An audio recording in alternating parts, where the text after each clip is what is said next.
TFA fam, we have made it. We are here. We are going into the home stretch of drafts. This is it, man. Draft weekend is upon us, and this time next week, we are going to be on football eve. It is so close, we can almost taste it. Super pumped. I'm at a loss for words, to be quite honest. Two lives back to back. Had to dip out early last night, but I saw you guys had a very on brand TFA live that went almost 2.5 hours. So we're glad to see that you have not left the chair yet, Kevin. Tonight, man, we're just gonna go over breakouts, busts, sleepers, draft strategy. Answer all your questions. We got the fantasy champs in the chat. Walito rocking with us as always. So any questions you guys have as you're preparing for, like I said, the final legs of our drafts, please be sure to drop them in. We'll get to them as soon as they start to pop up. But Kev, how you doing, buddy? I know you said you had your did you have your keeper draft yet for your home league? Yeah, I had it on Sunday afternoon. Went well. My team is loaded with my guys. Got Terrace Marshall and Jacoby Myers and Devonta Williams. It was good draft. So, I'm locked in, ready to go. We only have, a week from tomorrow, first game, first real action. Yeah. No more preseason, no more training camp, no more blurbs that we get to overanalyze. The real deal. I'm so excited, man. Opening up with Bucks Cowboys too. That should be, hopefully that'll be a barn burner. It doesn't end up being like a 31 point total or something to kick the season off. But let's dive into this, man. What do you want to start off with? Which category do you want to crack this open with? Let's talk about some breakouts. For 2021, Who you got, man? Who's numero uno for you? This was a tough one because I think there's, in terms of the running backs, like there is a lot of running backs that I could have went with.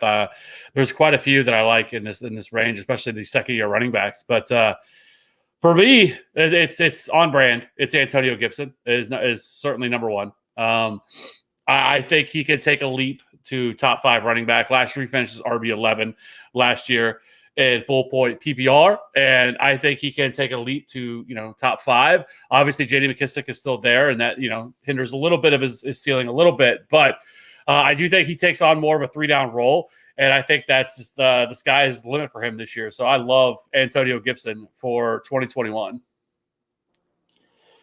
Yeah. Gibson, I could have went with CEH. I think he is primed for a breakout as long as that ankle is okay. Has there been any other news that has come out? The last thing I saw was that he was at that walkthrough the Monday after, but I haven't seen anything since. No, nothing. I think they're fine. I think they pretty much told you everything you want to know. They cut Darwin Thompson. Always remember all the people that were hyping Darwin Thompson a few years ago whenever he got drafted, and that he was going to be a thing. He is now on the Bucs practice squad. They picked him up, but he's gone. They also released the other running back they have, so they only have 3 running backs on the roster. Jet McKinnon, as they call him in Kansas City, and the players call him Old Jet, and then they still have Darrell Williams and then CEH. So. He sounds like he's going to be ready to go week 1. Music to my ears. Walito, you're going to want to stick around, buddy. I'll just say that. I'll kick things off with my first breakout since you could have gone heavy on the running backs. I'm going to go heavy on receivers here.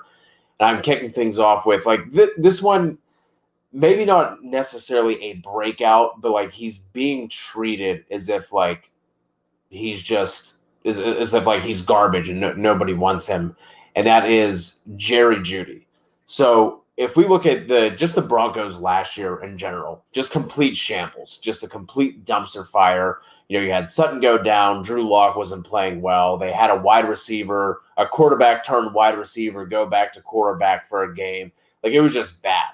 But last year, Jerry Judy was 6th in air yards, 30th in completed air yards, 2nd in unrealized air yards. 7th in drops. That's something everyone always talks about, is how many drops he had, and he looked bad and blah, blah, blah. First of all, I don't care about drops in general. Second of all, we didn't see it at Alabama. I don't think he got into the league and all of a sudden forgot how to catch the ball, but that's neither here nor there. He had an abysmal 46% catch rate, but he was also 106th in catchable target rate and 180th in target quality, and all those numbers are coming from player profilers. So did he have some of the drops? Yes, but some of the targets he were getting were some of the worst targets you could technically get in the NFL last year because of how bad they were. Despite all of that, 850 I think it was like 856, 854, something like that. He was just over 850 receiving yards. Teddy Bridgewater named the starter. I know that Sutton is coming back, but it's not like Judy was out here getting 160 targets. Now all of a sudden, he's going to go to table scraps. I think he only had like 110 or so last year.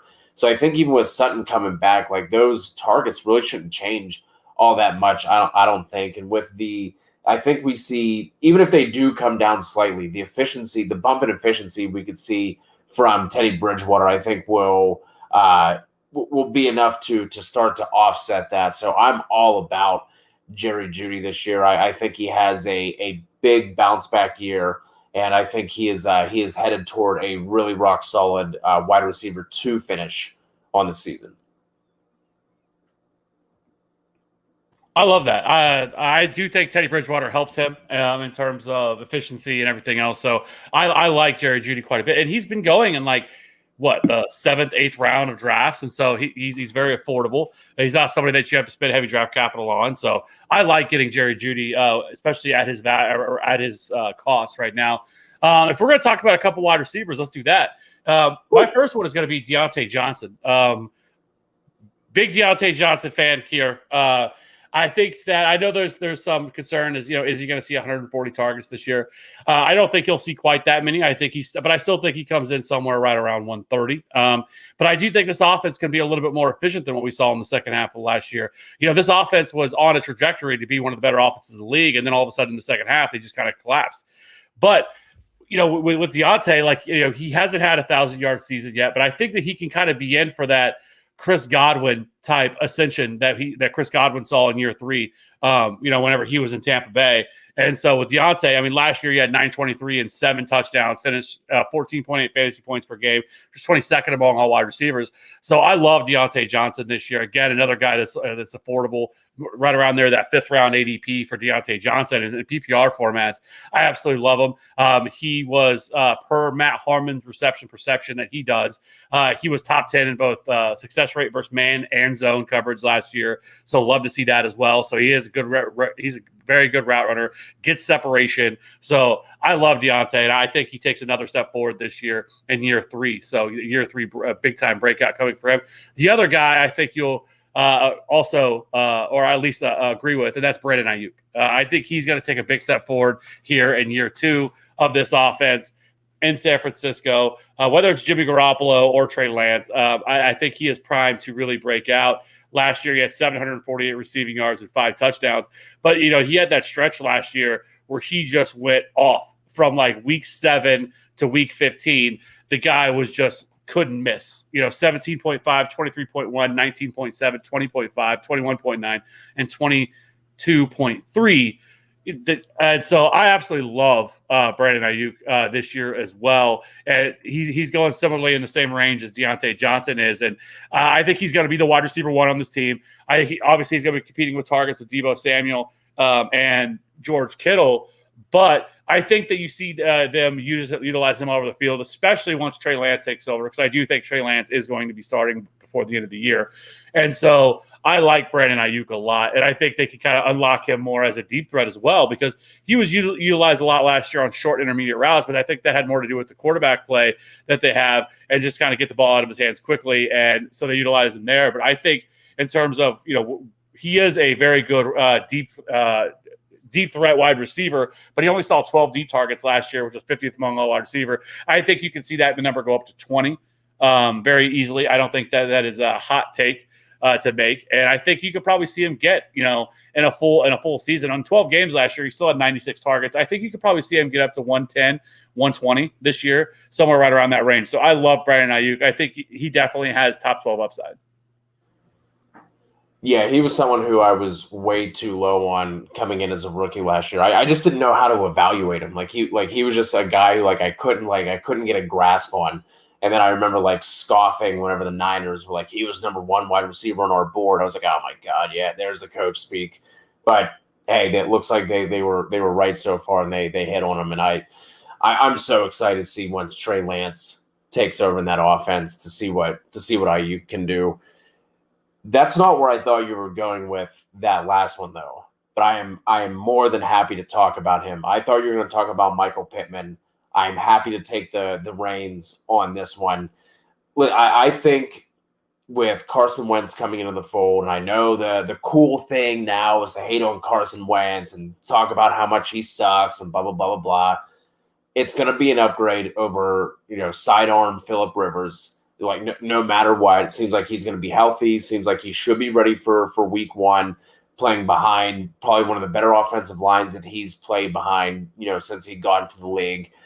And if you want to look at the way that they play, I think you can look at Pittman as as the express version of Alshon Jeffrey. And I know he's someone who it's easy to hate on, and everybody likes to hate on as well.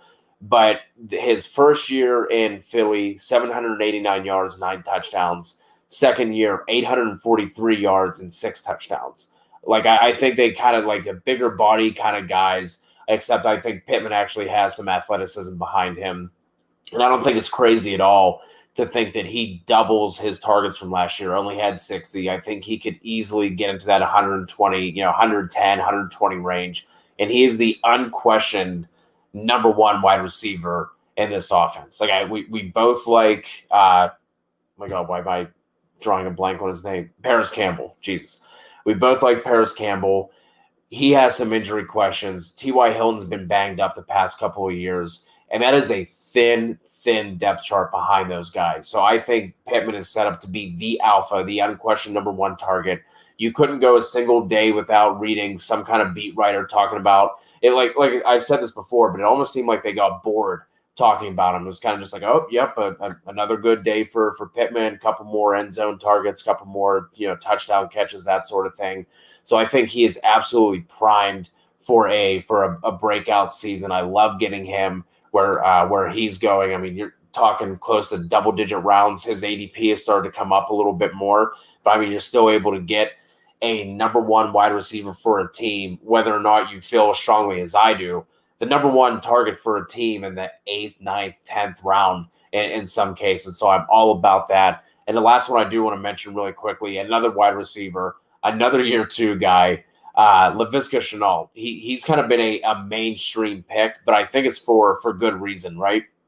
I mean, you're talking about a guy who's super athletic, super versatile as well. Throw out the 40 time that, you're going to look up and see on Player Profiler and, whatever else when you go to look at it. He ran that with I think he had a groin injury or a hamstring injury. So throw that out. If you want to get an idea of how good this guy is, go back and look at his college tape. So much fun to watch. He can literally do it all.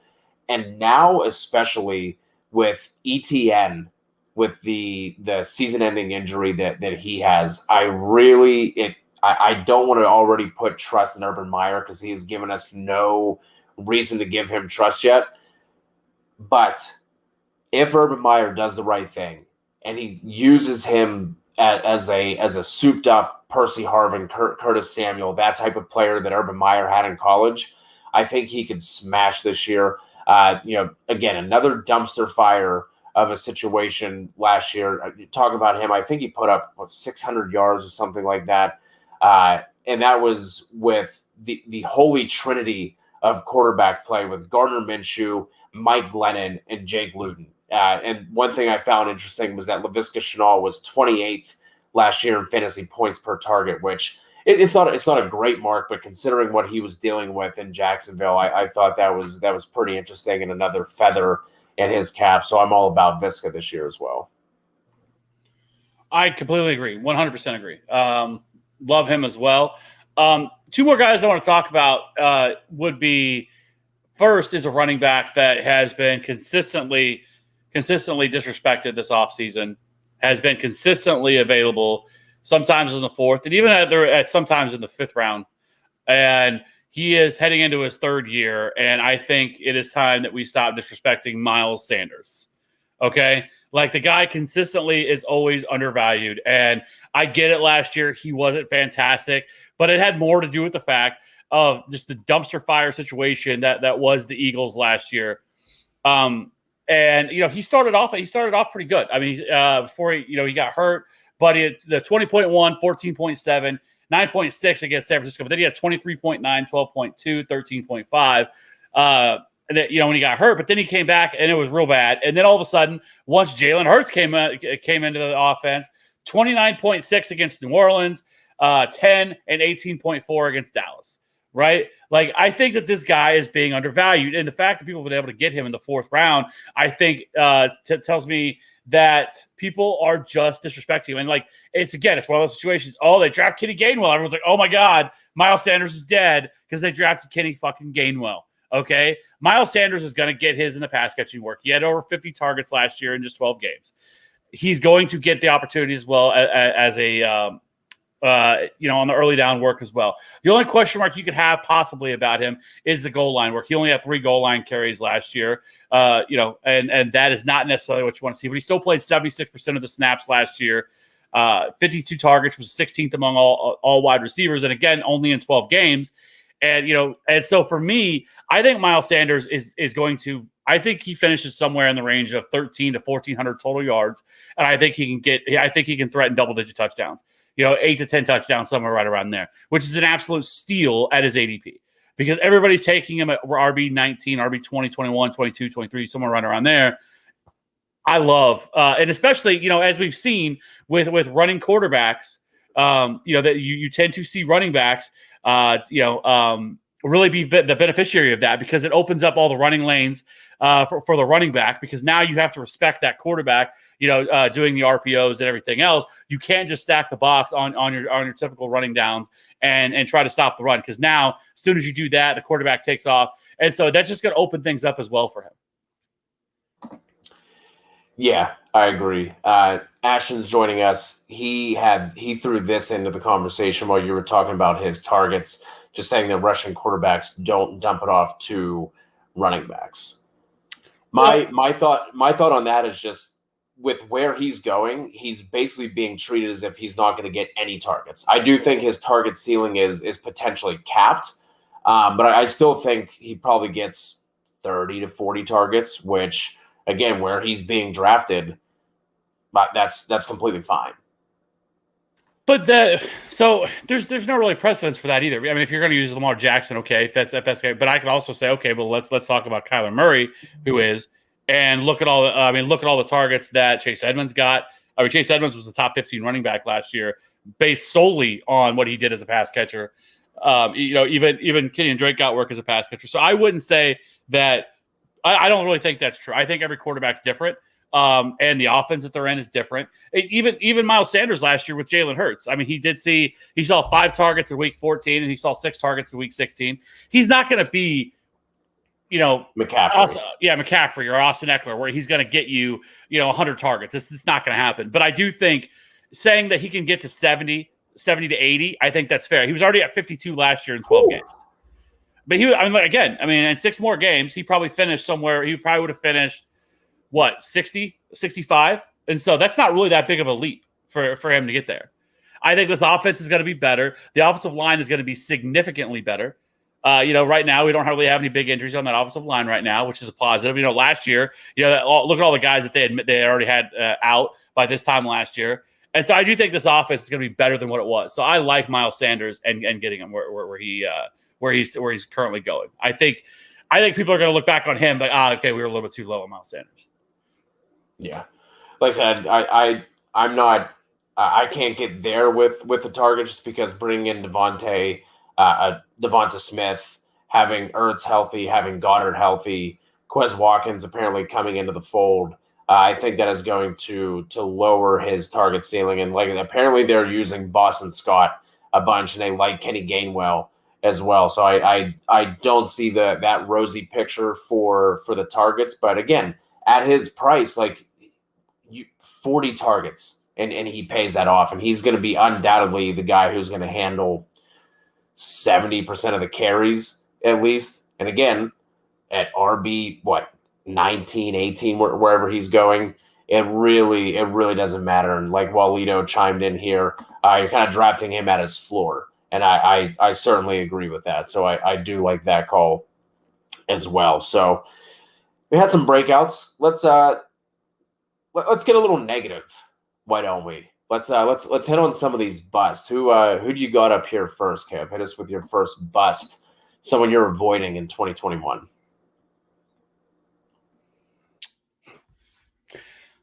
Derrick Henry. I feel like a broken record with that, though. So I'm not going to go too far into that. It's just continually is overdrafted, and people, and even the fantasy analysts or whatever you want to fucking call them of other sites. I want to slap I want to slap him every time I hear talk about Derrick Henry and saying that he's totally fine to take in the top 3, top 4. Can't do it.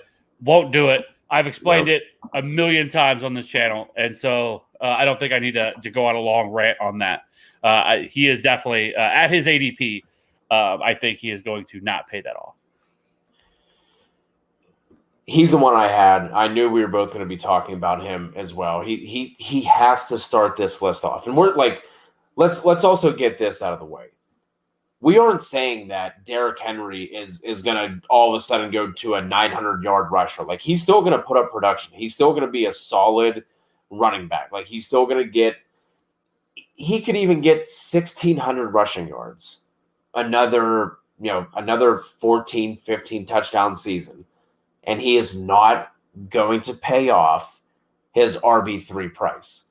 And this is something that I kind of just because we don't typically deal with a lot of like non-PPR questions. We certainly don't play in any non-PPR leagues. So I kind of just like assumed that Derrick Henry was like the RB1 in a non-PPR leagues last year. Nope. RB3. So even in non-PPR leagues where he's supposed to, be the man and have that sort of thing, he wasn't even, an RB1 or RB2 in standard leagues either. So, I mean, the dude literally had a historic season. I think from weeks 1 to 16, it was like close to 1,800 yards. I think he had 1,777 yards and then like 15 rushing touchdowns. So he was first in the league in rushing yards, second in the league in touchdowns, and couldn't crack into the top 1 or 2. So if you're taking him at that point, you're literally expecting him to have another 1,800, 2,000 yard season. Is it possible? Sure. I guess maybe if Julio stays healthy the whole year and they don't have any sort of setback in their efficiency or anything like that. Is it possible? Maybe. But that if you're taking him there, you're literally banking on it that he does that again. He offers no pass catching upside. This could turn into the Derrick Henry hate hour. So we don't have time to go into that. And Walito, you better chickadee check yourself before you wreck yourself. Look at weeks 1 to 16, not 1 to 17. We don't play fantasy in week 17, Walito. He was RB3 in standard. So don't come for the great one. I have nothing more to say about him, just because I'm ready to not talk about it. Well, I guess we'll talk about him, in season, but I'm ready not to talk about this narrative anymore. And let's just see how things fall. My next guy is a wide receiver, and he plays for the Buccaneers, and his name is Mike Evans. It's not that I think that he's going to be terrible. I just don't think he's going to pay off his ADP. And right now he's going 35.9 on Underdog. He's also going right around 402, 38th overall on Fantasy Football Calculator. Okay. And if you look at his numbers last year, he had his lowest year in terms of receiving yards, played all 16 games, only 1,006 receiving yards. His production all came through the touchdown department, right? 13 touchdowns for him last year in this offense. And I just think that if he doesn't hit that, and touchdowns are the most volatile stat year to year, right? It's the least sticky. You can't really predict it. And so I'm not going to sit here and bank on the fact that he's going to get double-digit touchdowns again. And with all the weapons that are here, with Chris Godwin, with Antonio Brown, and then you have the other guys like Gronk, and I guess, if OJ Howard is back this year, all these other guys that you have here in this offense, I just don't think he pays off. And so I don't think he's going to pay off his ADP. I think he's being overdrafted because, again, if you take away some of those touchdowns last year, we're talking about a terrible – I mean, he still was only 16th in fantasy points per game last year, considering which says a lot considering he had 13 touchdowns, which was fourth most among all wide receivers, right? And so I just don't think – I think he's going to get cannibalized in terms of his upside, and so I just cannot take him. I have passed on him in every draft that I've done, every best ball draft. I have 0 shares of Mike Evans this year because I just think he is being overvalued. Now, if an injury happens, if somebody goes down, fine. Then I think it's a little bit more of a conversation where there's a little bit more of a target share there. But he only had an 18% target share last year. 18%. I can't do it. Can't win with him. I can't do that. Right? He is the team's number 1 wide receiver and only getting 18% target share. I can't do it. I like the player. Again, I know it's hard when we talk about busts and people and take offense to it. Like, nobody's saying that we think these guys are terrible and that they're going to fall off a cliff. I just think they are not going to. I think they're going to fall well below what their ADP is. Where would Evans have to fall in a 12-team league for you to hit the draft button on him? Well, let me see. Right now, he's going wide receiver 14, and I can tell you the wide receivers that I'm definitely taking ahead of him. I'm taking Amari Cooper. I'm taking Cooper Kupp. I'm taking Deontay Johnson. He would probably have to fall to like wide receiver 20-ish, 21, 22, somewhere right around there. Okay. For me to, but I don't know, because I would still probably take Brandon Aiyuk ahead of him. Probably T. Higgins ahead of him. And so, all the guys that I would just prefer to have ahead of him. So, it's that he's going like almost back in 3rd round, early 4th. And I couldn't probably take him until the 5th. That makes sense. We do have a question here. Well, let's jump to this one since we're talking about it. Would you go Lockett over Evans? Yeah, I think I would. Man, so a lot of people have, and I think you're in that camp too. Tell me if I'm wrong, but I think you're in the camp of that. You think that you're not enthused about the Seahawks offense this year. Would that be correct? That you think that they're going to be very run heavy again? No, it's more about it's more about Evans. I guess with him, it wouldn't surprise me if he finished as wide receiver 18, 16, 17, something like that. But I think he's going to be volatile on a week-to-week basis. It wouldn't surprise me if he had some of those spike weeks that carried him at the end of the year where his overall point total, he's just Mike Evans has been one of my favorite players, just since he entered the league.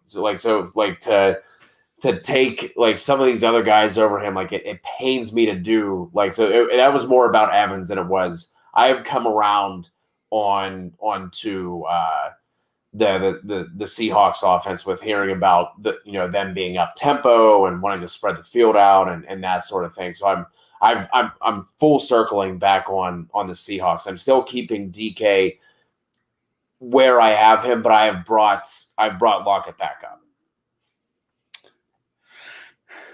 Yeah, Walito in the chat says Russ the QB1. It's definitely in the range of possibilities. If you look where Russ was at last year, especially the first half of the year, he was on pace to have a historical type season, right? There was no conversation about the MVP. When he was on the run that he was on, it was kind of like, all right, let's lock it up. It was what we've been waiting for this entire time. We've been waiting for the, let Russ cook, right?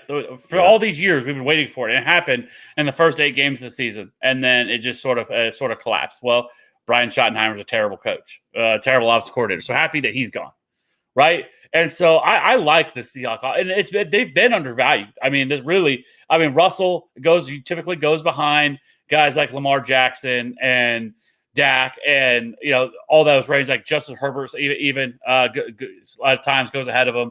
And where Russell's going, like wide receiver, quarterback 7, somewhere right around the quarterback 8 at times. I've seen him fall, and people are just so worried about that they're just going to be this run heavy offense again. And listen, while Pete Carroll's there, Mr. fucking New Balance himself, white dad runner shoes that I wish they would fire, because he is an overrated coach, and he is riding the coattails of Russell Wilson. And I think if this the new offensive coordinator they brought in, if they're going to be more up tempo and more quick, much faster in pace, I think this offense could be definitely a top 10 scoring offense. We know their defense is going to be trash. I know, again, you look at that defense in the second half, really the last 6 games, it had everything to do with who they were playing. It had nothing to do with anything else. That defense is still terrible, and they're not going to be able to get a pass rush, so they're going to have to throw the ball. And so I love this Seahawks offense. I bet, I've gotten, a lot of DK Metcalf in best ball, and as well as Tyler Lockett. And then it's really easy to run a stack as well with Russ. Yeah, I agree. And then even getting somebody like Everett late as your tight end, if you want to go full stack there, you can pull that off pretty easily with how late he's going.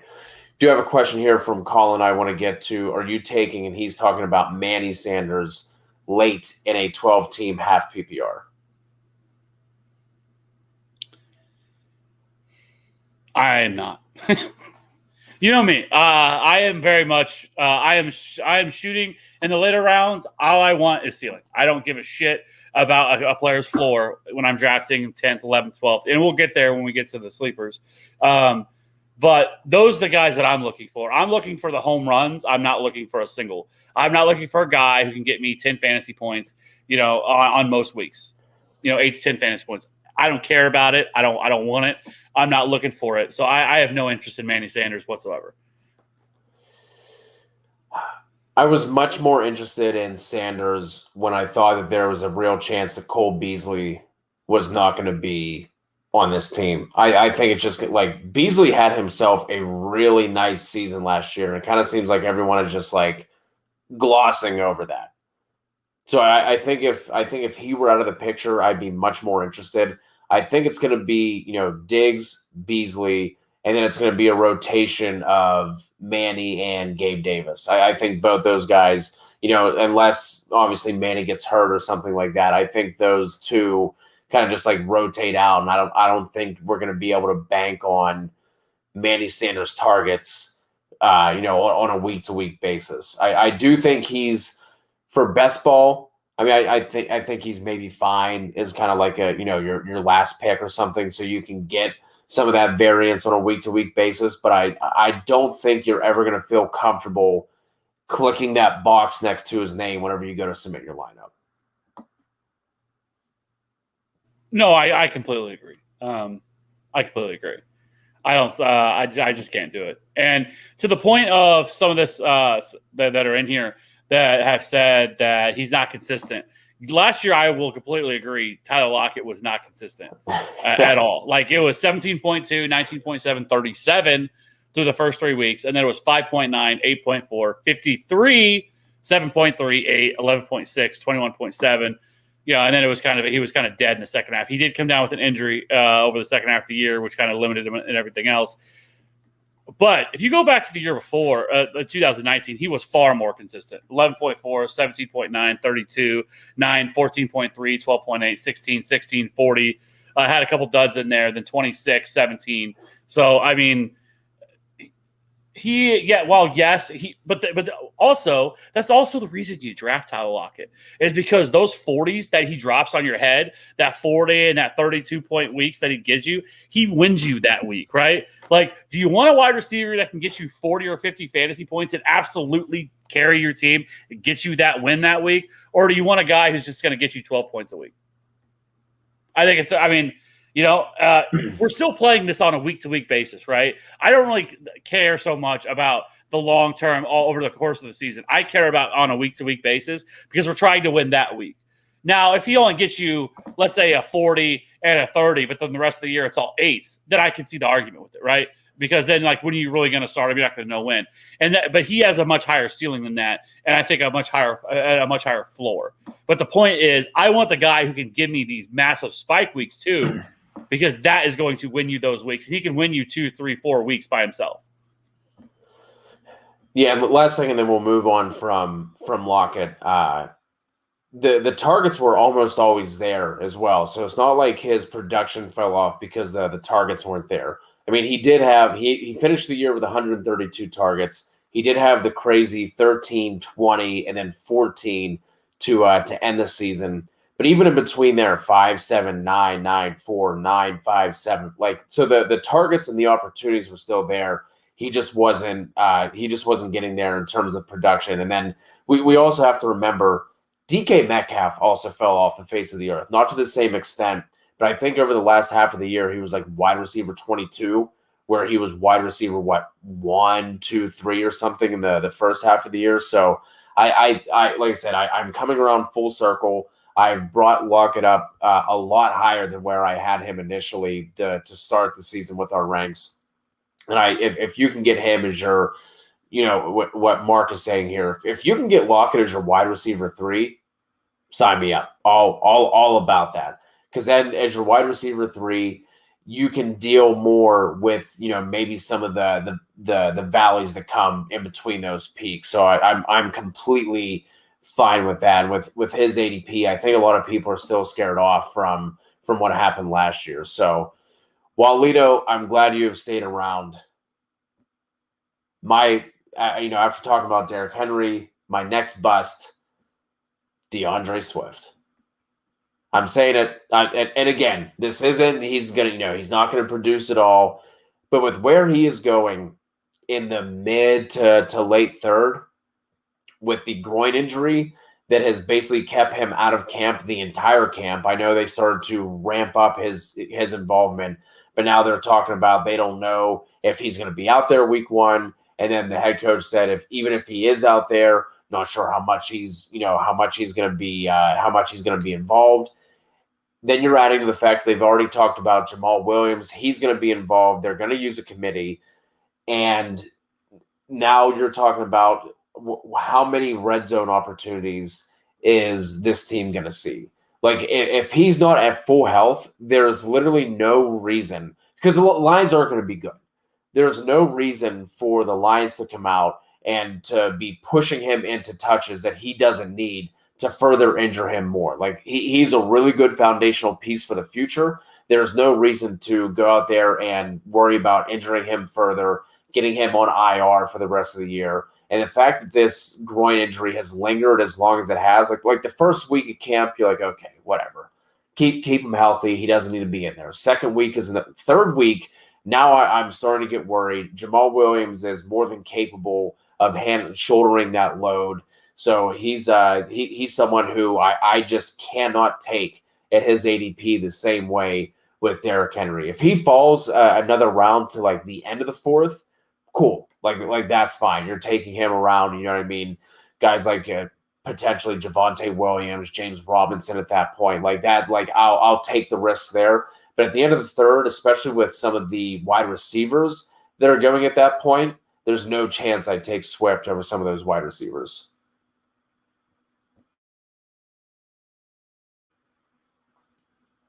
I mean, Walito must have had a heart attack or something like that. But he's not. Oh, okay, here it comes. I like it. I like the heat. Bring the heat, Walito. Hey, I again, I'm not saying he's going to be bad. I'm saying at his ADP at the mid to late third, can't do it. Can't do it. How much money to fire this dude? Get him off the channel. Oh, and Cody, I don't know why you lost a Twitter follower and a YouTube sub. Weird. Listen, this is all I'm going to say. Okay, I don't agree on this one with you. DeAndre Swift, I think, is in line for 100 targets. I don't necessarily care all that much because I think we can make a few arguments here. One, Christian McCaffrey's team that he has played on over the last couple of years have been trash too, right? We're not talking about great Panther offenses that he's been a part of when he has been out here just slaying in the streets, right? And am I saying that DeAndre Swift is Christian McCaffrey? No, but I think he has a very high ceiling in terms of targets, okay? And that's what we care about, right? I don't care as much about carries. He can go out and get 150 carries, but if he, or even 130 or something like that, that's totally fine, which I don't think that's what he's going to get. I think he's going to get much higher than that. But like we continue to talk about, targets are worth so much more than a carry. And I think that he is definitely going to – I don't think it would be crazy to say that he's going to lead this team in targets this year. I don't think that's crazy. That's crazy case. That's right? Crazy. It's not. Crazy. Who else did they have? Hawkinson. Hawkinson's easily going to lead that team. Maybe. I guess. I mean – it's possible, but I also think that it's very possible that you see DeAndre Swift see 12 dump offs a game.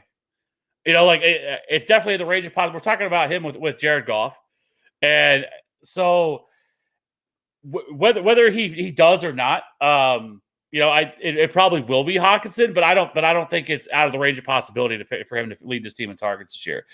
It's just not. There's nobody else there after him. It's just them two in the conversation, right? And so while I don't think he has a high touchdown ceiling, but you can also make the same case for somebody that because if you really want to have the conversation, you could make the case the same thing going against Austin Eckler, right? Because Austin Eckler is somebody that we project to have a lot of targets, right? But Austin Eckler, but he's done it. No, right. But he's in a good offense, right? But he hasn't always been in a good offense, though. Again, that's my point. The Chargers' offenses with Phillip Rivers weren't good. Those weren't great offenses. That wasn't at least middle of the road. We're talking about the Lions potentially being one of the worst offenses this year. And again, the Panthers. And DeAndre Swift is going to have to get 100 targets to pay off that ADP. And I think I think that's a pretty fair projection for him. He could, but at that ADP, he's going to have to get that many targets. But I also think he's a much better running back, pure running back, than a guy like Austin Eckler is. DeAndre Swift is not a satellite back. He has all the range of possibilities to be a 3-down back, right? He has the size. He is not some little running back. And I think that somewhere has gotten lost with him. I'm not saying that's what you're saying. I'm just talking about in general with DeAndre Swift. And so, I get that the offense isn't going to be great. But I don't really care that if the offense is going to be great. If he is going to see the volume and the targets, that's at the end of the day, that's what we have to talk about. And that's what it's going to be. And again, we're still talking about a running back last year or even this year, I still think that I think he has a higher touchdown ceiling than Austin Eckler does.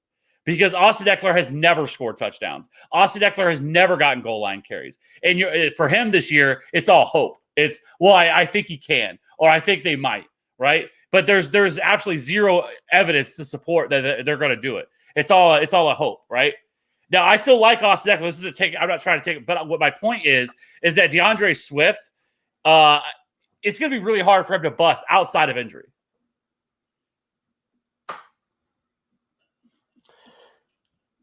We're just gonna have to continue on here. Get me all riled up with Austin Eckler. You slimy son of a bitch. What do you? Let's get to this question before you get to your next one. We got Jake. I don't even know how to say this. Let's just call him the dead oranges. We got the dead oranges here with an orange. It looks like a lemon. Pretty sure that's a lemon. Well, potato. JK, maybe we call him JK. Yeah, that works. Got the Joker. Let's call him the Joker. Got the Joker here. Do I trade Darrell Henderson, Claypool, Waddle, and Cooks all on my bench? If so, who do I trade out of those four? And who should I target? Just want to expand on my depth a bit, and then adds that Michelle worries him a tad.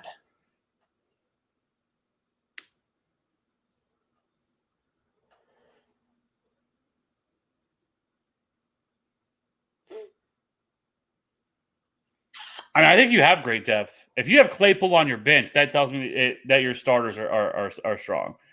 That if you have Claypool on your bench, or you're not starting that many players, maybe you only start like 2 wide receivers in a flex or something. And you if Henderson's also on your bench, like that's fine.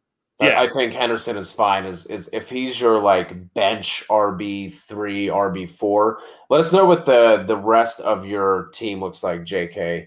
Then we'll be able to help you out a little bit more. But if you're worried about Michelle, you're going to have to find a truther in your league who loves Darrell Henderson in order for you to get back like any sort of value. There's going to be a lot of people who feel the same way as you do, that Michelle worries them as well. So let us know what the rest of your team looks like, and then we will we'll dive into that a little bit more. Who's I think you had 60-ish, 70-ish without looking it up off the top of my head. I'll tell you if you're right. He had 57 in 13 games. Yeah, so he's going to – Walito, you're telling me he's going to double that in that amount of games? Because don't tell me about target competition last year either. Galladay out the entire year, so it was Hawkinson and Marvin Jones. They have less this year, sure, but it's not like they are rolling out, the Bengals or the Cowboys 3 wide receivers. So again, I'm not saying that he's going to be garbage. I'm not saying he's going to be trash. I just think at that ADP where he's going, there are so many more wide receivers that I like in that range. I think Swift has to fall back another round before I can feel comfortable with taking him. You got Walito fired up. The only last thing I'll say is Marquez Calloway sucks, the Saints sucks, and Jameis is going to finish as QB3. No, is the fact that he didn't really have any opportunities really the first half of the season. I mean, he never had more. He only had more than 40% of the opportunities in that backfield until week 8.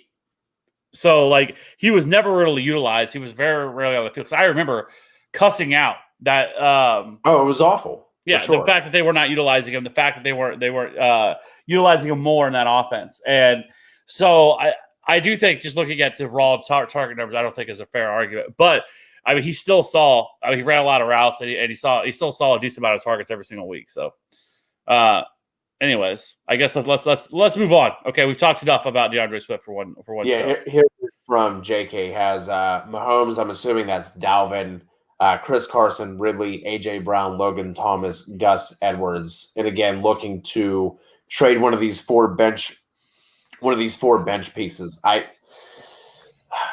like that starting lineup: Patty, Dalvin, Chris Carson, Ridley, AJ Brown.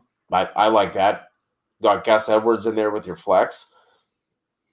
What do you think of that starting lineup, and what? I think I'd be looking to make improvements on a starting lineup potentially, like versus your depth. Like I think your depth is fine. Like I really like the upside of Waddle.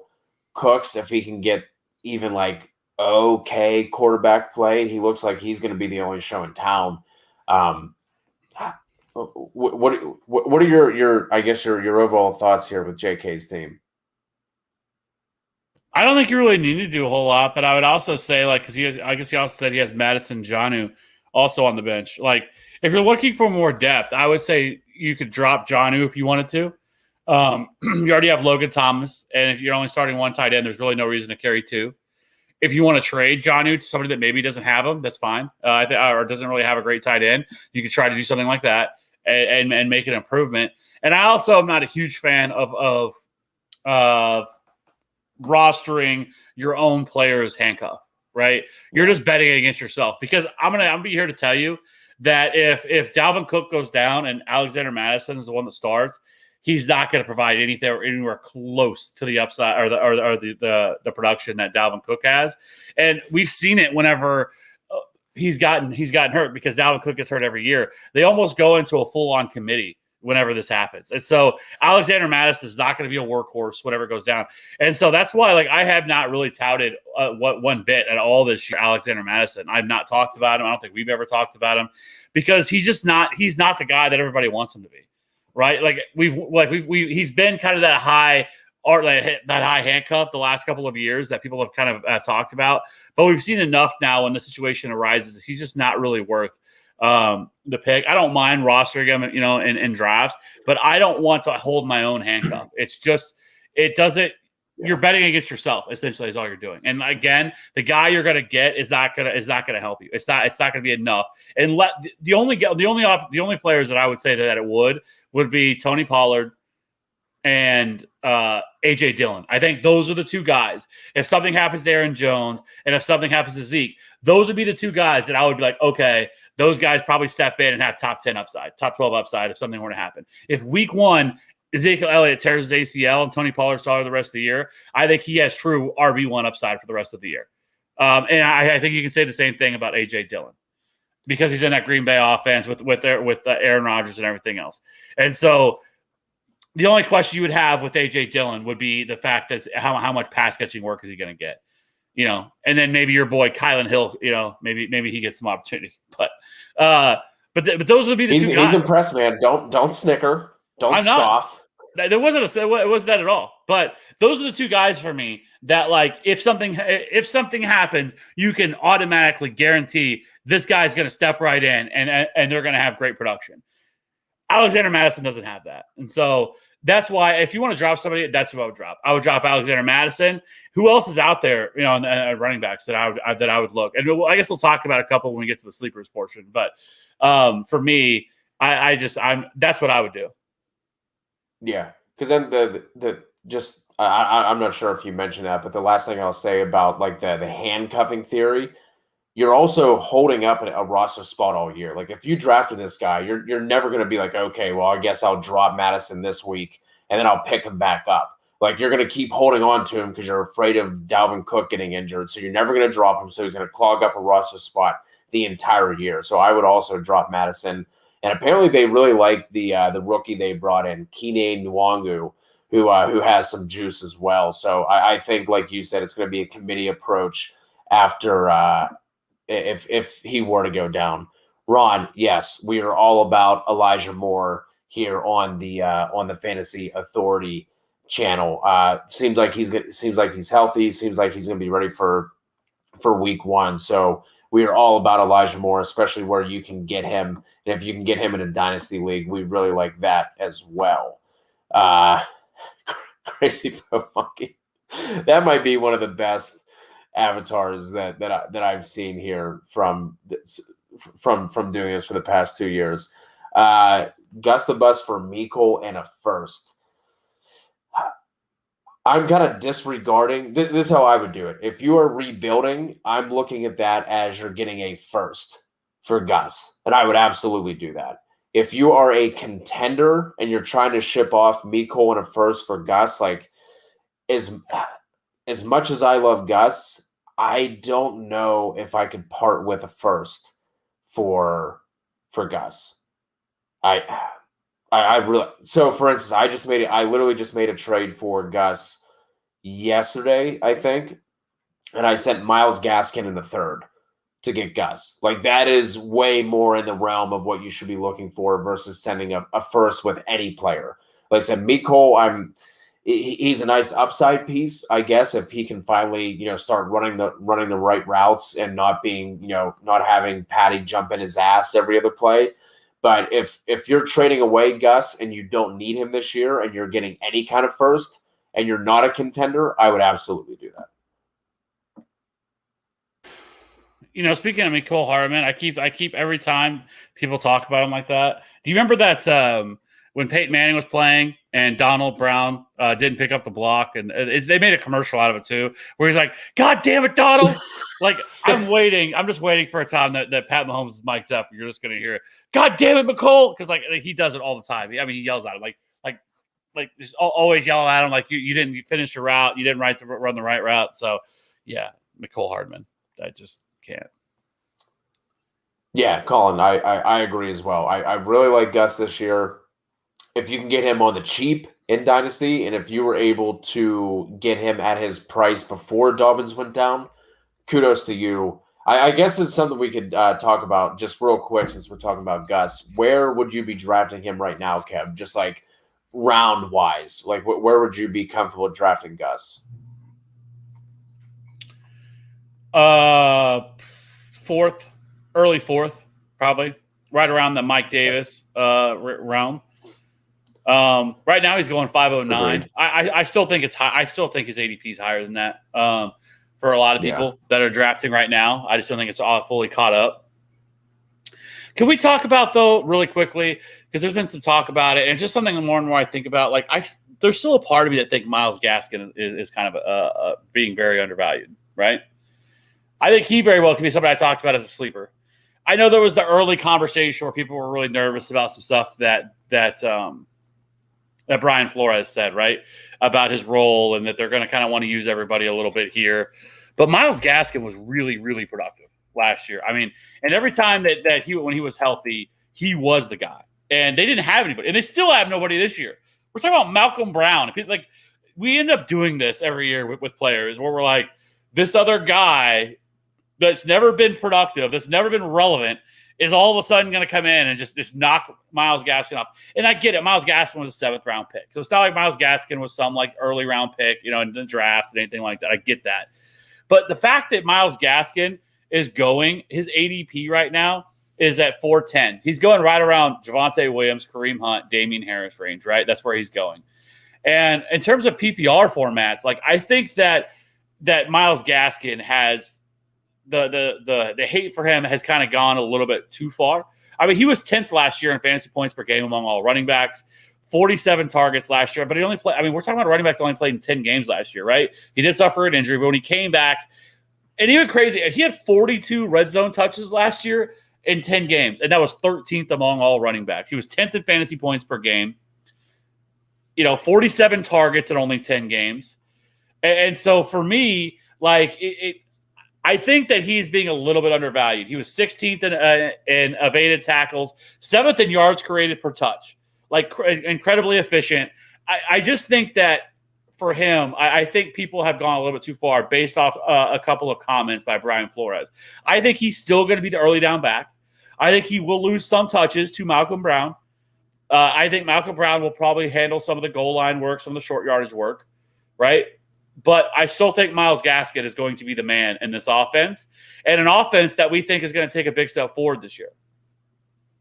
And so I just kind of look at Myles Gaskin, and especially the last, I've thought about him. I just think that he is being undervalued relative to what his upside brings. Yeah,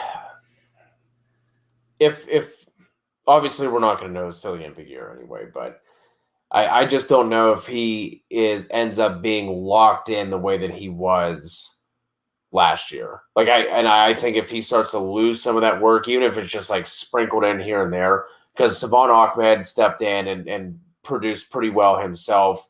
Apparently he's been looking really good and being used out of the backfield.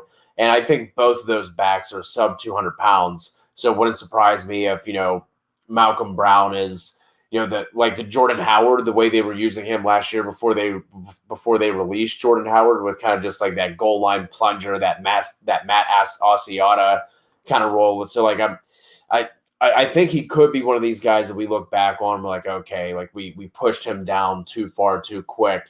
But I do think that there's like enough like question marks around there to where the guys that I have above him, I don't feel like I'm pushing Gaskin down because of like hate, like Javonte Williams ahead of him, Gus Edwards, you know what I mean? Like guys like that. I didn't completely bury him, but like I just think that there's like enough things up in the air to where like I am one of those people that also moved him down. So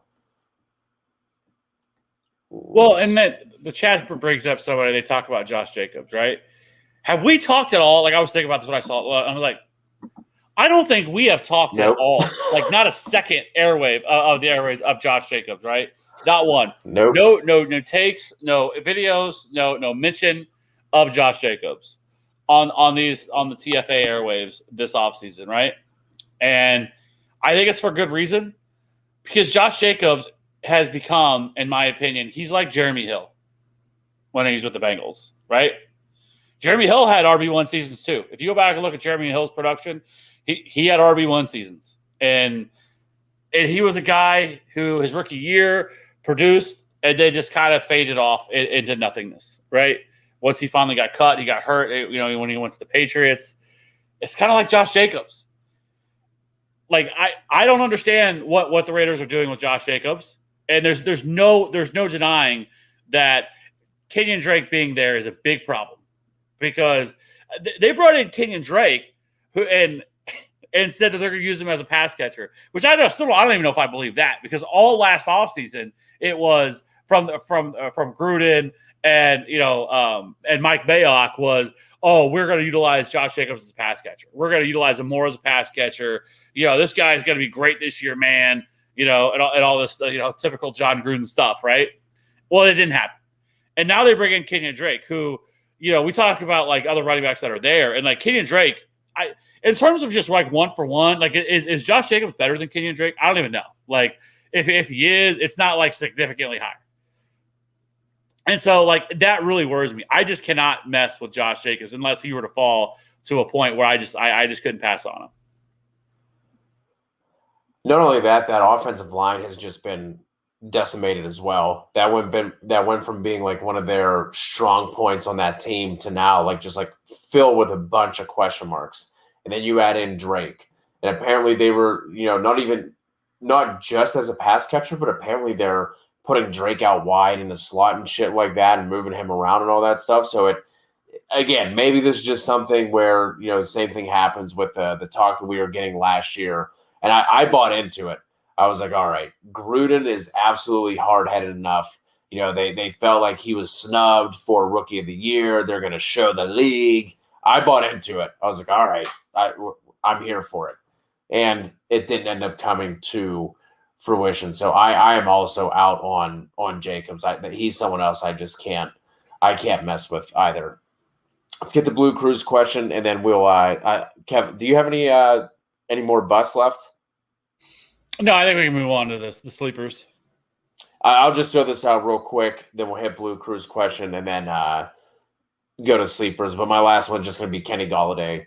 Just the injuries, the offense, everything. Like I just can't do it. I don't think that Daniel Jones is going to be the kind of quarterback to unlock somebody like Kenny Golladay. I'm out on him altogether. His ADP has been coming down, but he's still going in like the 6th, 7th round. And again, there's just other guys around there that I would rather have. So Golladay is going to be my last bust for 2021. Blue Crew has a half PPR question here. 12-team Superflex. So I trade away Carson and Cooks for Herbert. My other QB is Brady. Other running backs, Chubb, Davis, Trey Sermon. Obviously, Superflex can start 2 quarterbacks. So assuming that's Wentz or is this no. Chris Carson? Yeah, it has to be Wentz. Like if you can trade Chris Carson and Cooks to get Herbert, 100%. And a Superflex, not thinking about it twice. With Chubb and Davis there, I'm completely fine riding those two. Let's assume this is Carson Wentz. Would you trade Carson Wentz and Cooks for Herbert?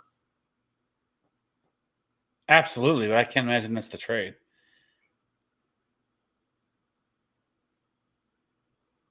Either way, I would do both of those. You would do Chris Carson and Cooks for Herbert? In a Superflex? Yes.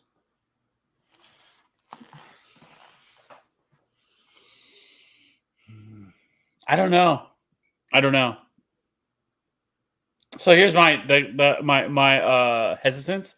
And let's assume that it's even Carson Wentz, right? I know on paper it's a super. Well, hold on. If it's not if it's Carson Wentz and Cooks for Herbert, I would definitely do it. But if it's Chris Carson, I don't know. I don't know. Let us know in this, so we're not sitting here pondering this, because I don't know which one it is. What has you hesitant if it's Chris Carson? Well, one, I guess I'd want to know who the other starter is because it's super flex. I would assume he has one more quarterback. He said my other quarterback is Brady. Yeah, but who's the starter? Who's the other guy? So by process elimination, is it maybe it is Carson Wentz? I don't know, because then he says other running back. Oh. Yeah, we need more. We need more stuff here. Crew, let's help us out here. Which Carson are we talking about?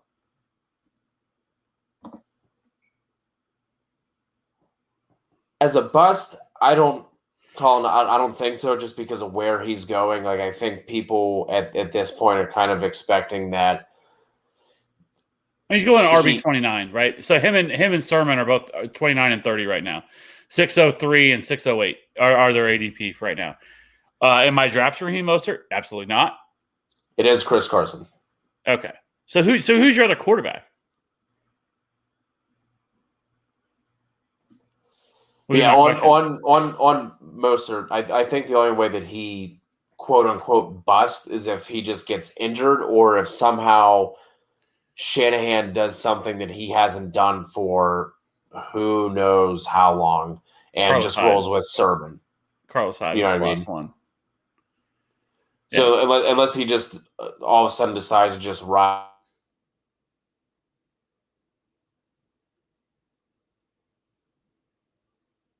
Sermon. Am I good? What?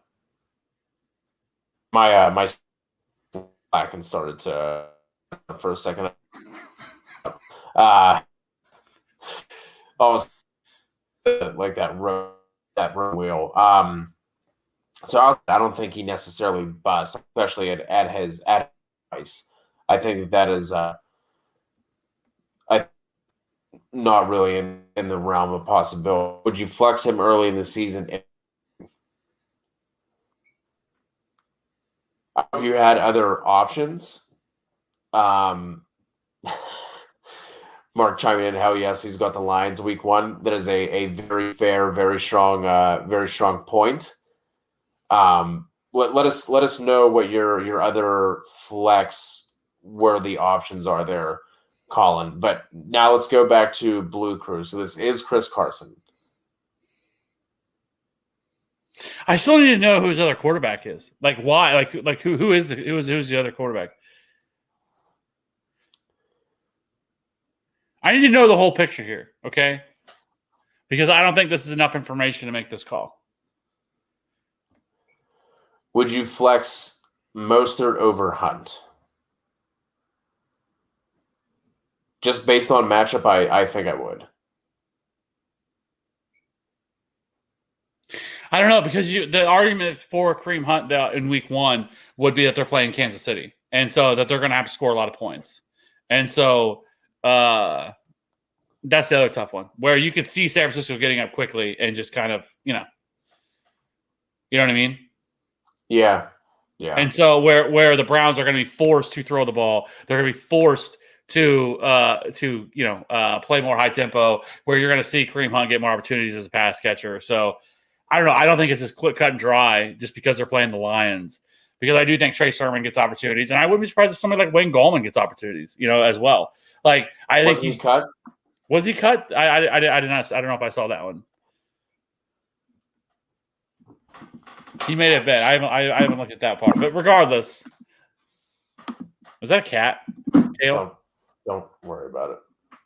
It's nothing. It's my little behind the scenes for people. You guys have no idea how many times we're recording a video that he loses his mind at his cat, because his cat will just randomly start to meow in the middle of it, and he just loses it. So okay, yeah, Goblin was waived. Okay, I didn't see that one. Okay, regardless of that, it doesn't really matter to me. I still would probably lean Hunt. Let us know if there's a third option, Colin. And then Blue Crew, let us know if you have any other quarterback, or if maybe you just went super flex and only took one. Maybe you did that. Well, if you only had, he said my other, I would just assume that. Right. So let's talk about some sleepers, okay? Let's talk about some sleepers, the stuff that everybody comes here for, because that's what everybody wants to hear, the sleepers. It's everybody's favorite target or conversation every year. I have so many on this list. But I'm going to start off. You kick it off. Let's talk about Marquez Calloway. I think Marquez Calloway. Now, I don't know if I'd call him a sleeper anymore because he's gotten a lot of buzz. Right. But let's be honest. There's really no such thing as a sleeper anymore, right? But I do like Marquez Calloway. I think he is going to. I think at least for the first half of the season, there's just nobody else there, right? Like, so it's not like there's always like guys like is Traquan Smith going to take his targets? Like, obviously, Alvin Kamara is going to get his, but Marquez Calloway, and again, it's preseason, so I always try to like pump the brakes back, like, and just like, okay, he had that one game. You get that vividness bias where you see these electric plays that the guy's making, and you're like, oh, here we go, confirms my bias, right? And so I try to like hesitate off that, but I think Marquez Calloway is that guy. He's that guy. He's that guy. Okay, and so I love getting him in drafts. Like I actually in my own home keeper league, I drafted him in the 10th round, and it was probably higher than I had to. I took Michael Pittman in the 9th, and I took then I took Callaway in the 10th because I was like, I'm not coming out. There's no way. So when you get in the later rounds, we've talked about this. Once you get in the later rounds, overdraft your guys. Like it doesn't matter anymore. Like there's no point. There's no reaching on a player once you get 10th, 11th, 12th because the hit rate is low across those rounds, right? So take your guys. Don't wait. Don't be like, well, I'm going to wait. I'm going to wait till a little bit later. I get this guy because it's so unpredictable once you get into the later rounds. And so, like, you see guys going all over the place. So I don't care anymore. I as soon as I'm on the clock, the guy that I want, I am taking. I don't care if his ADP says it's 200. I'm taking my guy that I want right there. Okay. And so I absolutely love Marquez Callaway. I absolutely love Jacoby Myers. That's my other guy. I thought I was talking about as a breakout, but I saved him for sleeper because I think that he can break out in a big time way. Mac Jones is now the starting quarterback, which I think is a big time upgrade for that offense, especially the passing offense. And so I think that he can, I think 120 targets, I think is fair for him. He had no touchdowns last year, else I think he would be a guy we talk about much more in depth this year. He started to really kind of be a guy that people started to pay more attention to, because he was getting all kinds of hype outside of camp. So I think Jacoby Myers is primed to really break out this year. In his I think would be his 3rd year in the league. I think I like both those two a wide receiver. Obviously, it's Terrace Marshall. I have talked about Terrace Marshall all offseason, I feel, but I absolutely love Terrace Marshall. His ceiling probably is a little capped this year because Robbie Anderson is there and DJ Moore. But I still think that he's easily the second best wide receiver on that roster, in my opinion. I do think he's better than Robbie Anderson. But at least for this year, I still think that he can have some hype. And so I do like him. And then I want to talk about the other guy. And I think it's funny because whenever the J.K. Dobbins injury happened, and I immediately started looking into the situation for the Ravens, like who's the backup, what's going to happen here, and I landed on Tyson Williams, and I was like, okay. And then I started doing some more research about what people have talked about him over the offseason or over training camp and through preseason, and how he's really impressed, that he was kind of looking like he was going to be the number 3 running back in this offense. He's really started to grow on me. Like, and I've seen some of his some of the highlights, if you will, of him, and he looks like a good running back.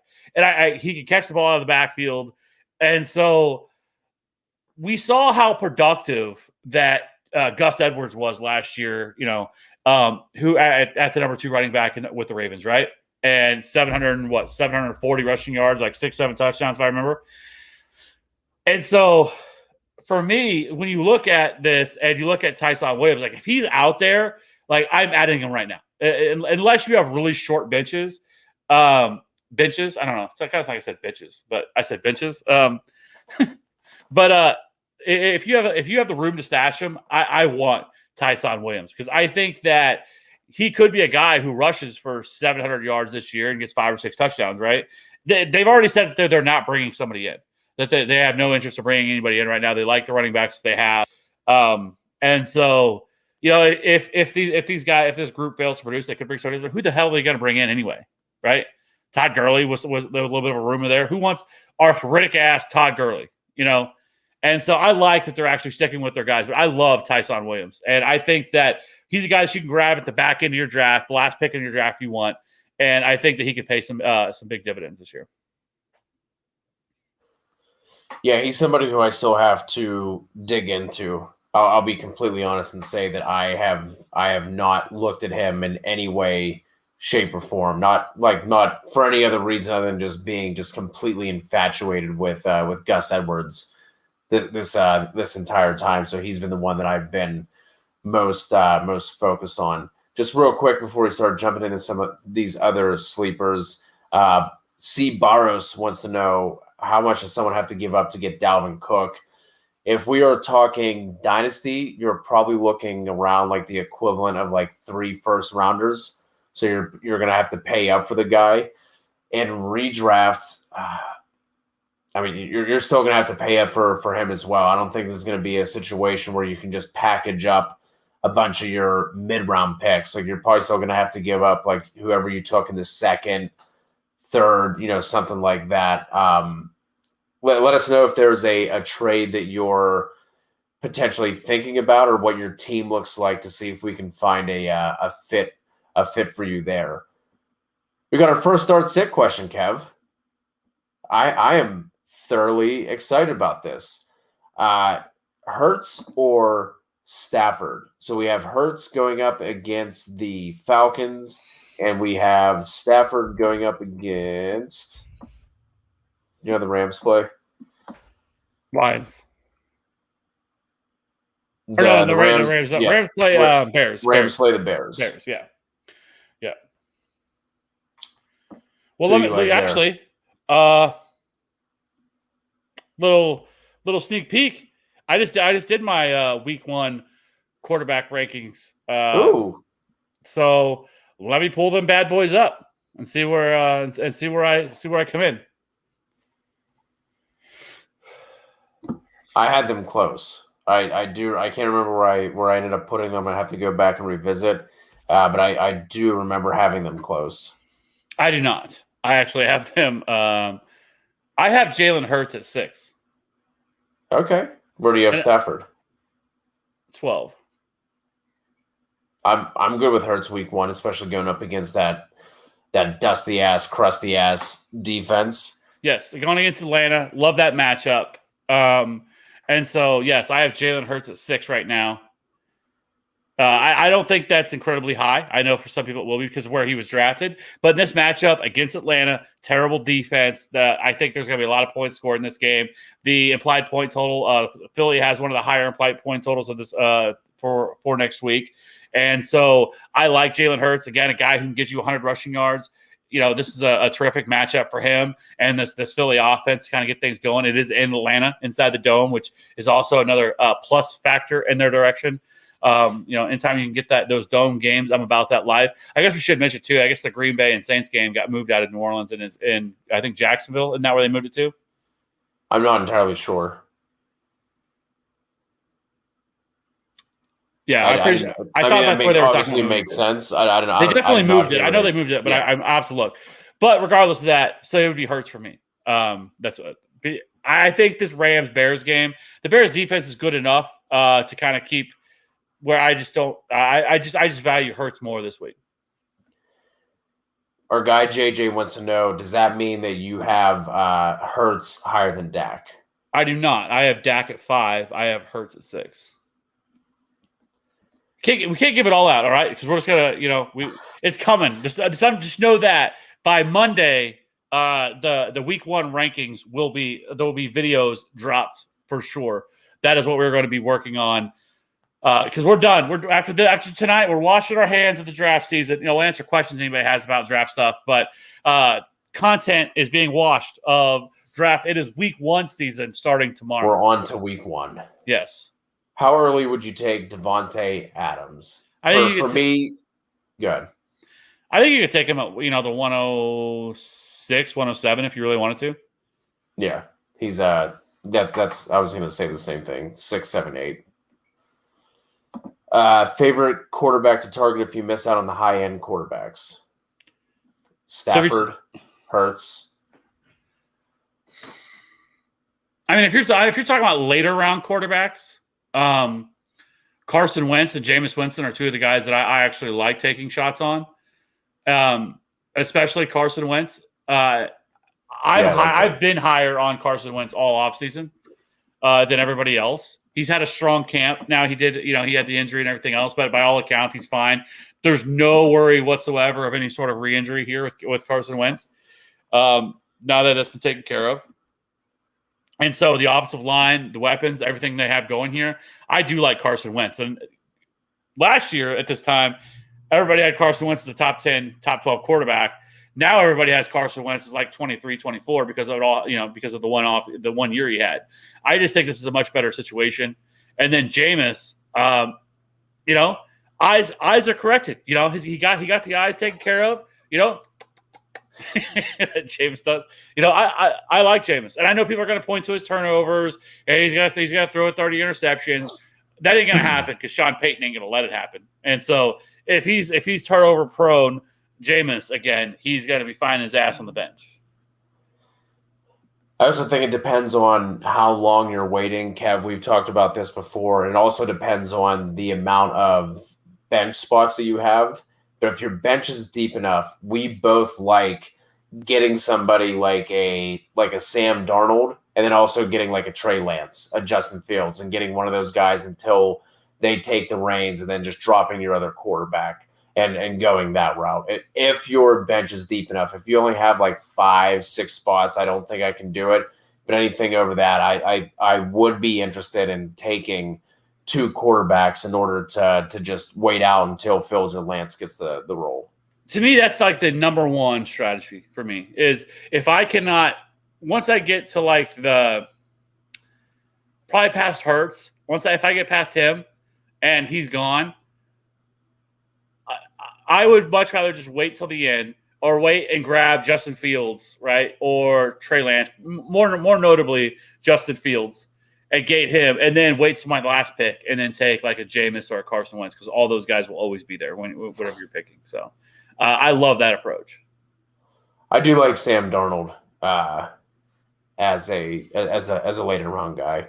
Do you think Zach Wilson could be a later round guy that we haven't talked about either? The crazy thing is like all the reports coming out of camp was that like he was like kind of struggling, and then for like the last like 2 or 3 days, it's just been all like get him ready for his Hall of Fame jacket, that he's light years ahead of other guys. And Romo was coming out and saying that he has some Mahomes in him, and like it's like where the hell did this come from? Like when did this start? Because whenever like his first practice at camp, apparently he was awful. The next day he was a little bit better. The third day he was bad again. And now all of a sudden it's like, did we completely forget what just happened? I think he could, but I mean outside of Elijah Moore and Corey Davis, like I think like it could be like kind of thin. Like I do expect them to struggle a little bit. I think Darnold is just set up a little bit better in terms of his weapons. I think life is just going to be a little bit more comfortable for him, but I don't hate Zach Wilson. I'm just not sure that I would go as far as like targeting him. I think Ben going late, like especially like if you're going to be streaming the position, because like basically that's what you're talking about once we get here. It's like you're like the guy you take is not going to be the guy that you're just keeping check marked all season long. So I think like Ben at the beginning of the season when he's fresh, might be able to push the ball down the field a little bit more. I think Ben can make some sense. Like all those weapons are still there. Add a Najee Harris. He's really good out of the backfield. Pat Freiermuth, someone we can talk about as a sleeper, a deep sleeper. Someone you could look at as well. So I think, and then Tua. I really like Tua as well. I mean, he's going in the 12th round. So those would be my guys. Would be Tua, Darnold, and then Big Ben would be some of the late round guys I would look at.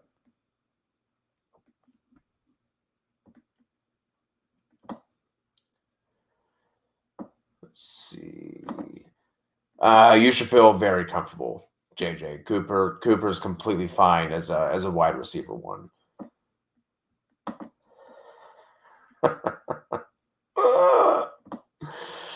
At least you're eating that and eating that well, Robbie. I'm glad you chimed in. RB1 on this season. Throw that nut out that you put on that table. Smash that nut. That nut's gone.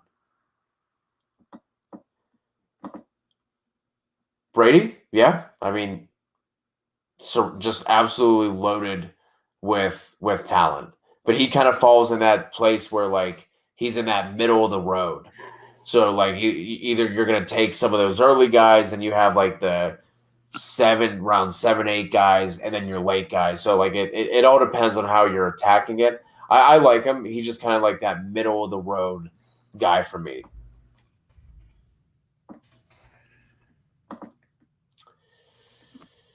So with Quinn, the only thing I want to say really quick, the only thing I want to say really quick about the Brady thing is the reason that I have 0 Tom Brady, and this is why.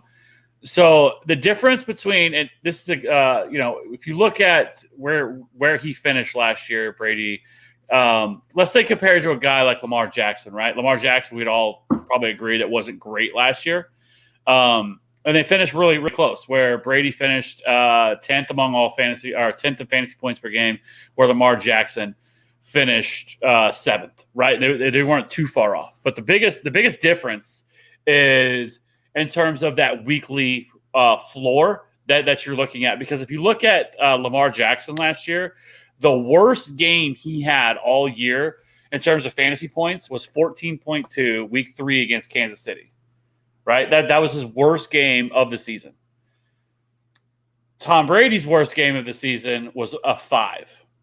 And that is the reason that I don't mess with quarterbacks that do not have a rushing upside, right? Or any sort of rushing ceiling at all, right? Because we know Brady has none, right? I think Brady is fine. I don't mind taking Brady. You want to take a shot on him. But for me personally, I want somebody whose floor is 14, right? Because Tom Brady scores 5, you're probably losing that week, okay? Now, it's not something that's going to happen a lot because if you look at it, but he also had a 9. He scored 9 fantasy points week 2 against Carolina. He has a 14, which isn't that much different, but still, my point is that when you do not run the football, that your floor is not as much lower than a quarterback like Lamar, right? That's why I love Jalen Hurts. It is because of that. It's because what he provides, because of that rushing upside. Like Jalen Hurts could rush for 800-900 yards this year. And so for me, I just cannot get excited about a quarterback that doesn't really offer a lot of that, unless it's like a later round guy that I'm okay with having to drop and stream and everything else. But in terms of somebody like Tom Brady, you're never going to drop Tom Brady. You're going to play him all year. Yeah, that makes sense. Quinn, I don't think Perriman affects Mooney at all. Like Perriman couldn't get on a team that's led by Tyrell Williams and Amon St. Brown and Khalif Raymond. I really don't think he's a threat to anybody like Mooney, especially coming in this late, having to like learn the playbook and all that. We are all about that Mooney life here. We could have mentioned him as a breakout guy this year. We both really like Mooney. So I would, if you have Mooney, don't let this shake your confidence in him at all. Ray, back on the channel. I love seeing these familiar faces coming back at this time of year. Good to see Ray in here. Would you accept this trade? Someone sent me, they're sending me Tannehill, Jacobs, Lockett, and I'm sending Robinson, Logan Thomas, and Damian Harris. It says, on this team, I have Kelsey's my tight end, Gaskin is my other running back. I only have one quarterback, which is Ryan, would be the good part. My wide receivers are good. It would be nice to have a 5th wide receiver. So already has Matt Ryan, but like I'm assuming Ryan Tannehill, you're going to go back and forth on those guys. I don't think Tannehill is going to be someone who you're just locking in. I think Matt Ryan still has on good matchups versus Ryan Tannehill bad matchups. You could throw Ryan in. So you're going to have 2 quarterbacks. You get Josh Jacobs, someone we just talked about that we aren't crazy about. We love Tyler Lockett. Sending away your boy James Robinson, Thomas, Damian Harris. Kelsey is the tight end. I am automatically declining that. Automatically declining. Yes. Listen, trading quarterbacks serves no purpose for me. Like they just don't really offer any value in single quarterback formats. And so, like, the difference between Matt Ryan and Ryan Tannehill is not really that big of a gap. So you're not really getting much of an upside. And so then from there, it's Josh Jacobs and Tyler Lockett versus James Robinson, Logan Thomas, and Damian Harris. I think you could get far more if you were going to offer somebody James Robinson, Logan Thomas, and Damian Harris. I think you get a lot more in return than that.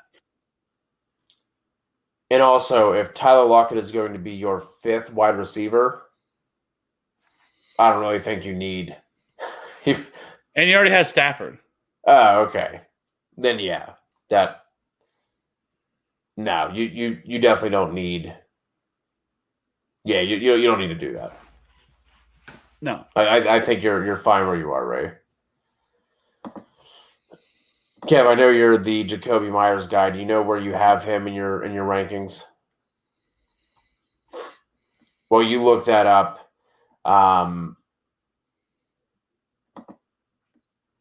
Cole, AJ Brown is locked in as a stud. I wouldn't worry about him. Let's see what we got here.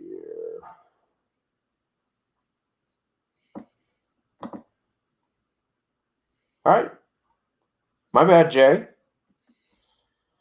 I don't know if that was supposed to be O'Quinn, Joe Quinn. So I just went Quinn. My bad. No. Jay O'Quinn. Yeah, but that's the spacing might be off. You never know. Meant no disrespect, Jay. All right, Kev, do you have your rankings? I haven't done wide receivers yet. So what about like draft wise?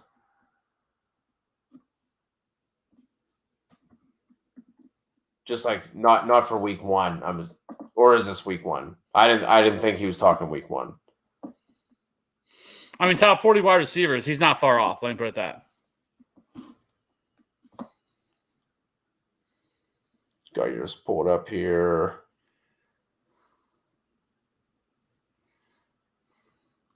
Where'd he go? You have him at 49 if we're talking just regular like draft rankings.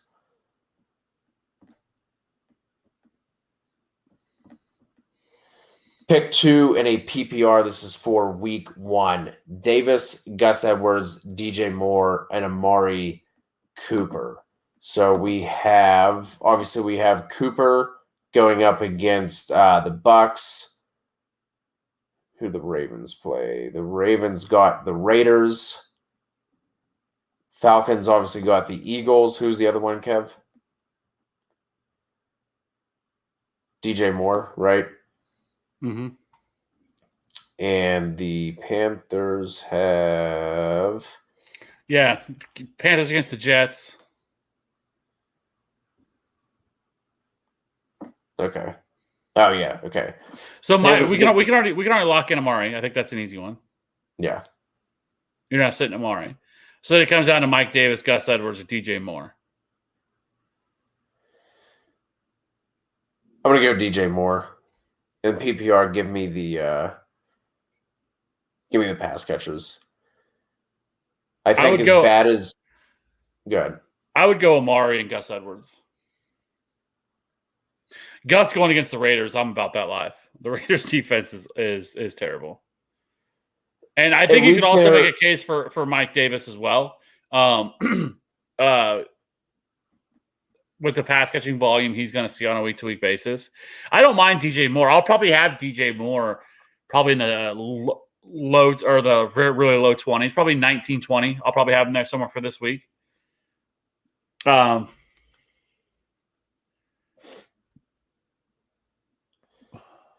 least with the Raiders, their front 7 is pretty stout. Their D-line is really good. Added some of those linebackers, I think, between this year and last year in free agency. In a full PPR, I'm still going to lean DJ Moore, because if you want to talk about awful defenses, look no further than the Jets, my friend. The Sam Darnold revenge game got that narrative. Let's go. You know what? I haven't busted this out all off season, really, in a conversation. But I got to go to the handy dandy, just the line yards. Let me take a look. Let me take a look from last year. Let's move on, and let me see. I want to see where this ends.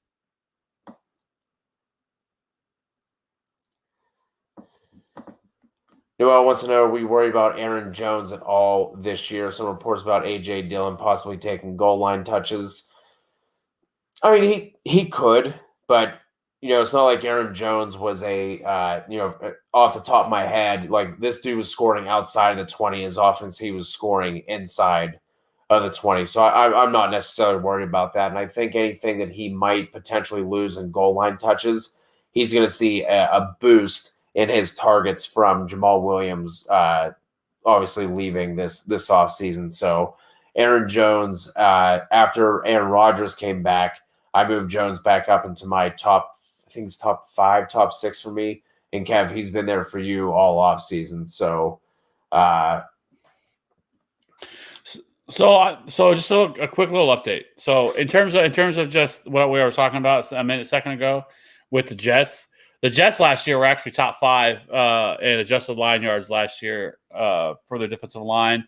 They were 8th in stuff, ranking 7th, second level. Like their front was terrific last year. Actually, their quarterbacks are fucking trash ass, horrible ass garbage. Their secondary is awful. But and then the Raiders were bad. The Raiders were 21st in adjusted line yards. They were 28th in second level. And so, yeah. Anyway, they're banged up. The key, though, I will say this is with you have to take some of the stuff with a grain of salt from last year to this year, because obviously these teams are different situations, stuff like that. But it's just worth noting. And also, Patrick, love the Anthony Miller Abbey that you have there. Yeah. Pour one out for the homie. Yeah. I wish he could stay healthy and get a chance somewhere. Kyle Ellis back, joining us back-to-back nights. Didn't do the McLaurin trade from yesterday. 10-team keeper league. Keep 3, no penalties. DK for Julio, Juju, Hawkinson. 4th, 7th, 9th. So again, remember, his 4th is basically the 1st. So would you trade DK for Julio, Juju, Hawkinson, 4, 7, 9?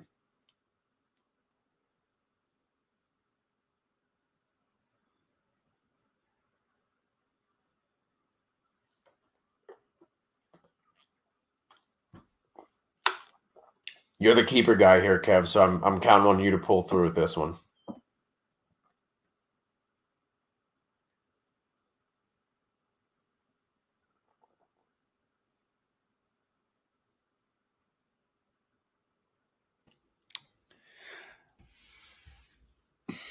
While you're thinking about that, Bitcoin is almost up to 50K again. So just want to throw that out to anybody who's paying attention. I think I would. It's tough, but you're getting so much in return. But if you're also getting a 4th, 7th, and 9th, and you're getting also Julio, Juju, and Hawkinson. I mean, that's tough to pass up. I would have to make that move.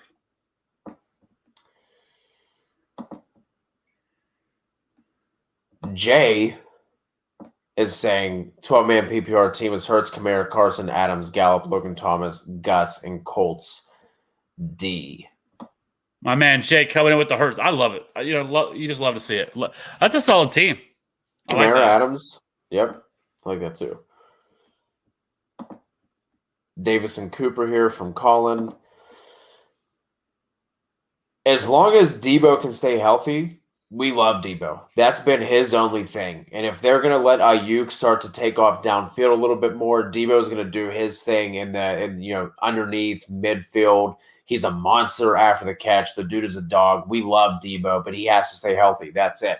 That is the only thing that's holding him back. And especially if Trey Lance takes over, those bootlegs opening things up in the middle. Let's go. Drake takes a starting job from Jacobs halfway through the season. That's hot.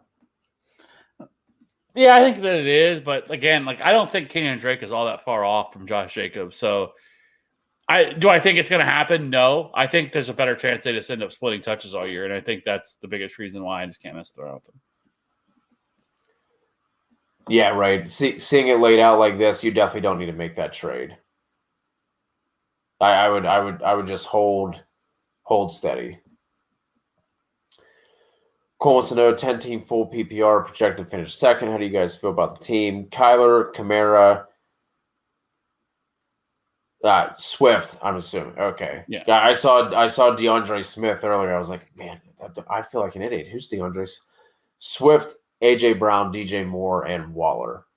Flexes Henderson or Juju. Pittsburgh's D and Gano as the kicker. That.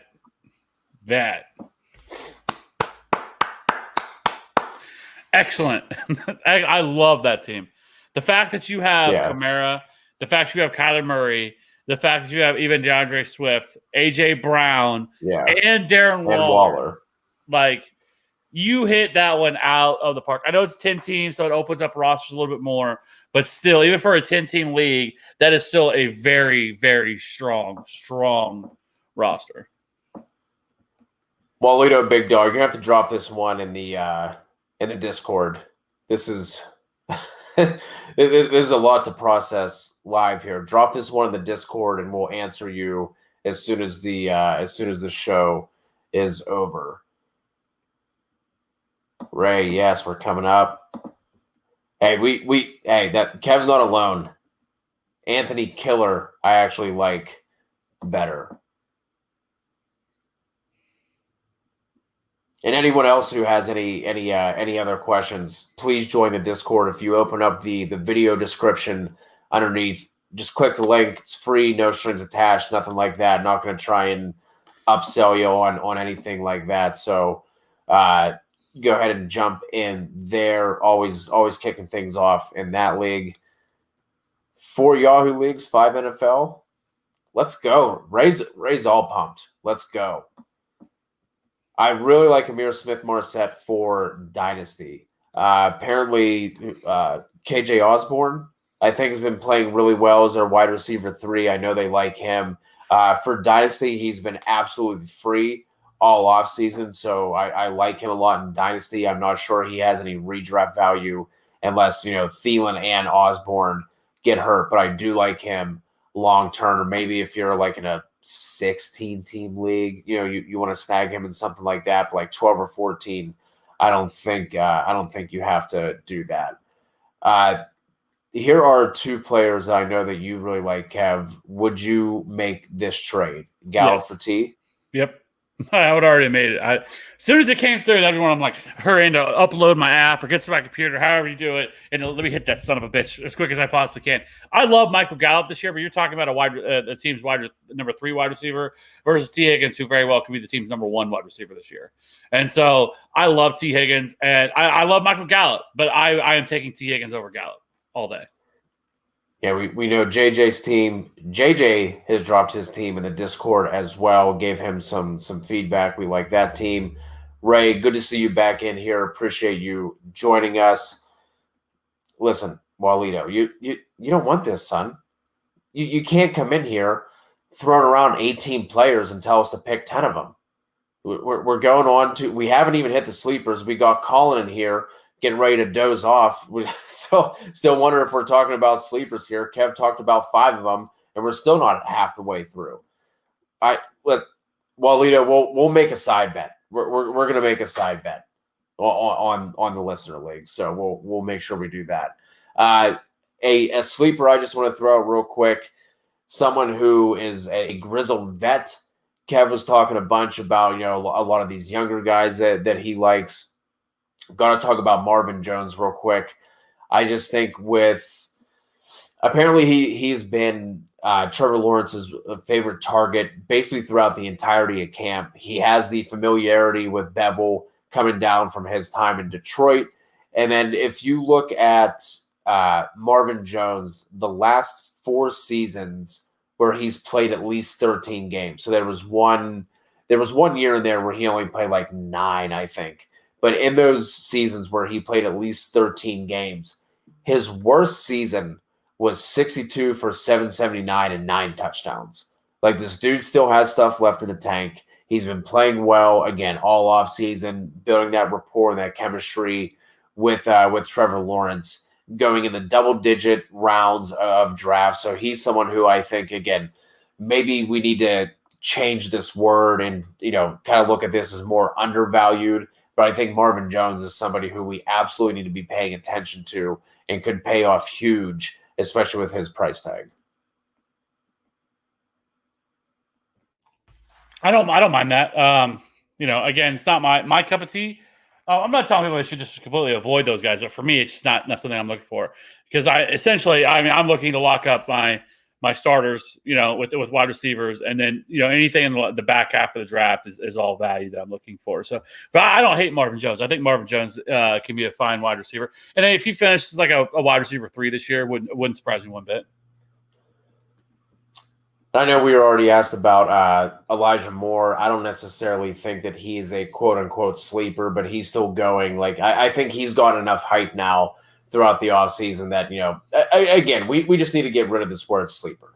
With as much information and content and fantasy football stuff that's out there, I don't think there's anything as a true sleeper anymore. Like, everybody knows everybody. But Elijah Moore is someone who, for the most part, right, like, very rarely are you going to throw out a name that's like, I haven't heard anybody talk about him yet. Who is this guy? So that's that word I think we have to kind of like throw out a little bit. But the other rookie who hasn't seemed to have gotten that much attention, the other Moore, it was going to be Rhondella Moore. I think he's someone who could surprise a lot of people this year. Christian Kirk hasn't panned out. Andy Isabella hasn't panned out. AJ Green, I don't think he's like dust, but I think he kind of is what he is at this point. What is that, Mr. Thick? We got Mr. Thick up in here. Let's go. But Rhondella Moore is someone who is, I don't care that he's 5'7". I don't. Super electric. Once you get the ball in his hands, he's going to make people miss. He's going to make moves in the open field. He's going round 11, 12. Something like that. Thick, I'm all hopped up on Mountain Dew. That's what this is. All jacked up on Mountain Dew, coming at you like a spider monkey. Chip, getting ready to throw Kev's war medals off the bridge. That's what we're doing here. But yeah, Rhondella Moore is someone who I am also really excited about, who's not getting as much attention. If you want to name that, you don't have to draft this guy. But someone who I'm not going to be surprised if we are talking about him like week 1, week 2 waivers, is Grantson, the rookie tight end for the Colts. Seems like he is in he is in line for the pass catching role for, as far as the tight ends go for the Colts. Apparently this was Reich's guy, really wanted him, and he's been super impressive throughout camp and has been making plays and making an impact as a rookie, and is going to have a role.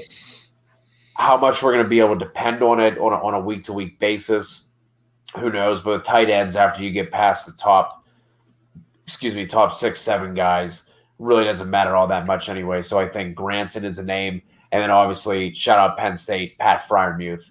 He's been showing up really well in camp as well. So if you want some deeper names, you don't draft those guys unless you're in like a 16-team, 2 tight end league. You don't have to draft them, but keep them in the back of your mind. If you start to see positive buzz about them and you're streaming the tight end position, I think those are 2 guys we could be talking about during the season. Yeah, I don't mind that.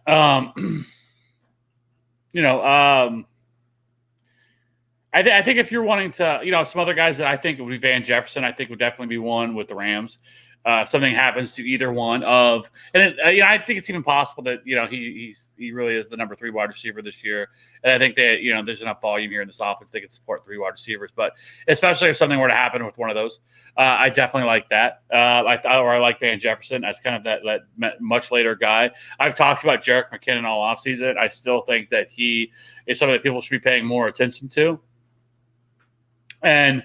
Some of the running backs I think you could probably look at would be like a Darrington Evans, I think, for the Titans, if anything happens to Derrick Henry. And then I think I don't know. I mean, I think Ty Johnson, I think is somebody that I'm a little bit intrigued by with the Jets. Michael Carter, the hype was it was to the moon on Michael Carter, and then it started to fade and it started falling out of the atmosphere, and now it starts coming back down, because, Tevin Coleman is getting touches over him, and Ty Johnson is getting touches over him. I still think by the end of the year, I think there's a better chance that Ty Johnson and Michael Carter are probably just splitting touches in this backfield. But I do like Ty Johnson as well as another guy to just kind of, if you as a back end stash, maybe Samaje Perine, if Joe Mixon gets hurt once again. I think that. And then Darrell Williams for the Chiefs as well. Like if something were to happen to Clyde Edwards-Helaire, Jerick McKinnon still would not be like the lead back. Like he would be the third down pass catching ball back, where I think Darrell Williams would get the short goal, the goal line and short, and in the early down work. I think is probably how it would play out. Two more running backs for me to throw into the fold. Again, not sleepers by the definition, but undervalued. I think it's James White, especially with Mac Jones taking over.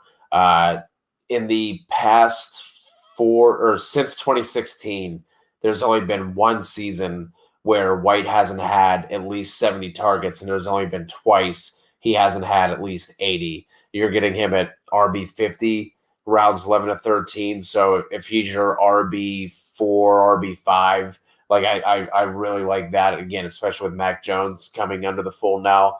And then if I'm going to hate on Deandre Swift, I also believe that Jamal Williams is undervalued as well. Like even if we take out the possibility of Swift not being at full strength, we're looking at someone who's going in double-digit rounds who we know is going to have some sort of role.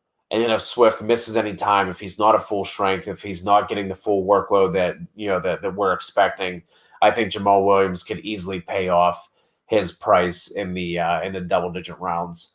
So those are two other guys who I throw out again, not as sleepers, but more as undervalued guys. Yeah. Oh, there was one other guy that I just want to hit on just really quickly, and that is Tony Jones Jr. from the Saints. It sounds like he very well could be the number 2 running back there for them. I know Latavius Murray was kept, but I mean, Tony Jones looked way better than what Latavius Murray did. Latavius Murray's not young. I think he's 31. So it's not like he's a young running back himself. So I would not be surprised if Tony Jones Jr. Started the year as the number 2 running back on this offense. And we know that would mean he carries some standalone value. So I definitely would be looking. I actually picked him up. I have him in my home league. I added him the other day. I do like taking a shot on him. Favorite 4th round wide receiver for you, Kev. This is part of the reason why Kevin and I, like, especially, so one, we prefer having one of those later picks, like 9, 10, 11, 12 in fantasy drafts, and then going RB there because there's a big cluster of running backs we really like. And then in the 3rd and 4th round, you're doubling down on receiver there because, again, there's another cluster of receivers that we really like going in that spot. Pulling up 4-for-4's ADP, Kev, I'm sure you're going to pull a fantasy football calculator. But on 4-for-4, they have Amari Cooper, Chris Godwin, Tyler Lockett, Cooper Kupp, Julio as the ones going there. What does fantasy football calculator have? Oh, my bad. I thought you were pulling that up. So just answer that, and then I'll jump over to fantasy football calculator. So Cooper, Godwin, Lockett, Kupp, Julio. I already got it up. So you in the 4th round, you have Mike Evans, Amari Cooper, Cooper Kupp, Deontay Johnson, Julio, Chris Godwin, Tyler Lockett. Okay, so I think the only other extra name in there was Deontay that FFC has. Okay, so for me, it would be a really close, but for me, it would be Cooper Kupp would be my guy. Absolutely love Cooper Kupp. I think that he gets back into being a top 10 wide receiver this year like he was in 2019. And so I love Cooper Kupp this year. I know we're higher on him than consensus by a lot. So yeah, Amari Cooper Kupp would be my two. Love both those guys.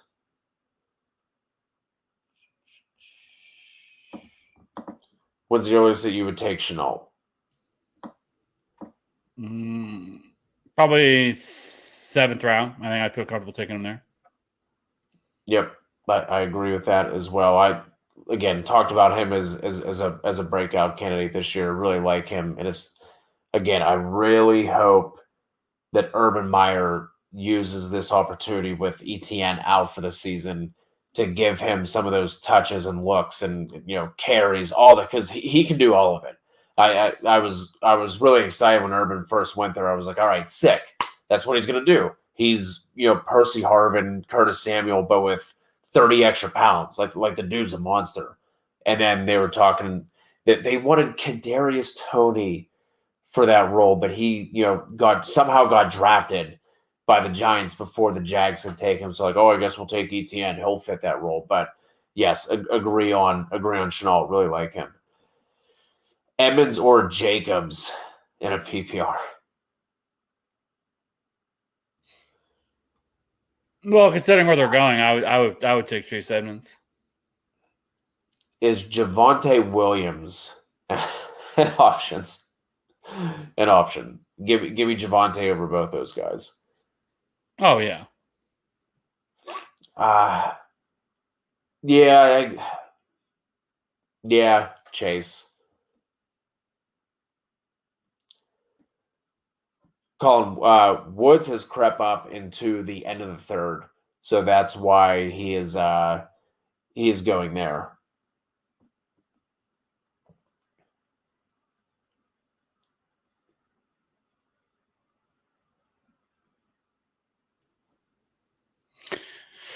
I don't think it's wrong. I mean, I don't think it's crazy. I mean, I'm just not. I just am not excited. Josh Jacobs is now going in the 3rd round, by the way. Okay, Josh Jacobs isn't going in the 5th round where you can get Javonte or the 3rd. Yeah, 311 fantasy football calculator 311. He's going just after Deandre Swift is going 310. James Robinson's going 305. Chris Carson's going 304. David Montgomery's going 302. He's going at 408 on 4 for 4, RB 18.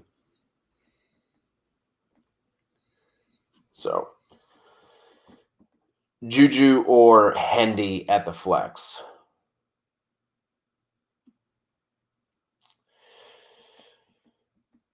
Who do we say the Rams have? They have the Bears. If this is if it's a full PPR, I think I like Juju week 1. I think I like that matchup better. Going up against the Bills, obviously you have, my God, who's their stud corner on the outside? Trey White. Trey White on the outside. Their slot corner is garbage, though. And that's where Juju is going to be. And I think it's going to be one of the higher scoring games of the week. So I think I like Juju over Henderson week 1. I would agree. I would probably go Juju. I need to see how this Darrell Henderson, Sony Michel situation is going to work out. Yeah, that's the other thing too. Jacobs over Sanders? No, give me Sanders. We'll say Wood all night long here, Mr. Thick. When does Trey Lance start, and when do I draft him? I think you could start taking him in the. I mean, I don't. He said was thinking 10th or 11th. I don't think that's like ridiculous.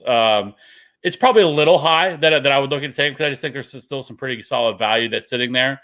But it really just depends on your league, in my opinion. I mean, if you think that your league is like hungry for the players like that, or if it's like a keeper league or something like that, then. But at the end of the day, like I still think that he's the hardest one to project because I still think there's a chance that maybe he doesn't play this year. If everything goes well for Jimmy Garoppolo and he does not struggle this year, Trey Lance isn't going to play. They're not going to pull Jimmy Garoppolo if he is playing very well.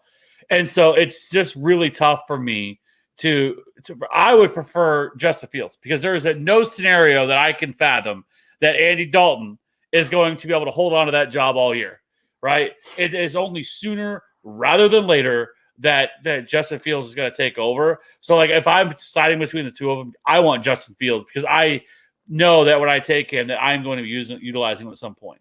And if I'm going to take Justin Fields, it's only knowing that I don't have another quarterback already because there's zero reason to take a high, like say if you have Mahomes, you should never take Mahomes just because he's going too high. But let's say like Lamar Jackson or Herbert or Dak, the guys that are going, even Kyler going kind of in that similar range, then there's no reason to take either of these other the rookie quarterbacks. But if you haven't taken a quarterback, I think that is the ultimate play is taking Justin Fields or even Trey Lance if you wanted to.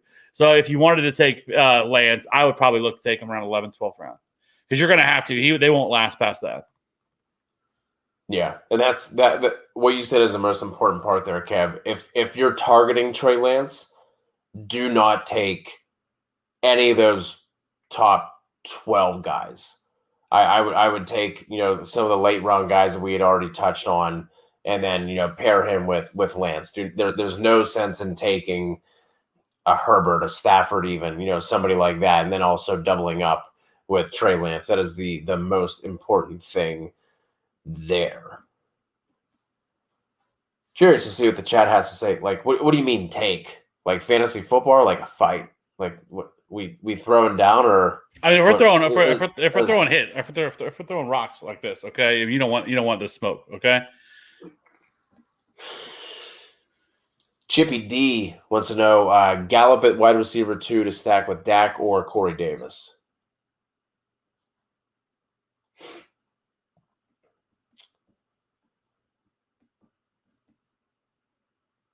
I would go Corey Davis. Give me Gallup. The stack, I think it's a higher scoring game. Obviously, I think the Panthers are pretty solid with their corners. You know what I mean? Like the Cowboys just have so many other options that the Tampa Bay defense is gonna have to worry about. We know they're gonna have to throw to keep up. I like, especially with the stack, kind of breaks the tie there for me. I like Gallup in that matchup. Any feelings on Ruggs or Marvin Jones? We talked about Marvin Jones as a sleeper. I like him this year. Henry Ruggs, I need to see it first. This was a very anti-Henry Ruggs channel last year. We got a lot of hate for it from Raiders fans. But to be completely fair, we haven't seen what he could possibly do because Gruden hasn't used him in the right way. Like, this is a guy that last year, I don't care if he missed time in the preseason. If Gruden is supposed to be this offensive genius, you get the ball in his hands and let him create after the catch. You get him on slants and on screens, send him on a couple 9 routes or something like that. I don't think he used him in the correct way. So he's someone who I'd have to see. But at their draft prices, it doesn't matter. If Henry Ruggs ends up being a bust, you drop him and move on. Same thing with Ruggs. So I mean with Marvin Jones, I guess if you're shooting for the ultimate upside, you go Ruggs there. Or if you want to get a guy who you feel a little bit more comfortable about, you can go Marvin Jones there instead. Do we like Monty now that Cohen is out of significant time? It obviously opens up the pass catching role for him a little bit. He was someone who I think we both had as like a, kind of mid RB2 kind of range. You have to take into consideration. We like Monty, but you do have to take into consideration when he blew up at the end of the season, he had one of the softest schedules ever. And now they're going to be, I think, Tevin Jenkins, the guy they traded up to take for their offensive line. I think he's going to be out for a decent amount of time, if I'm not mistaken. So Once Fields gets in, I think it can help open things up a little bit, but Monty's still fine if you're looking for somebody as a solid RB2.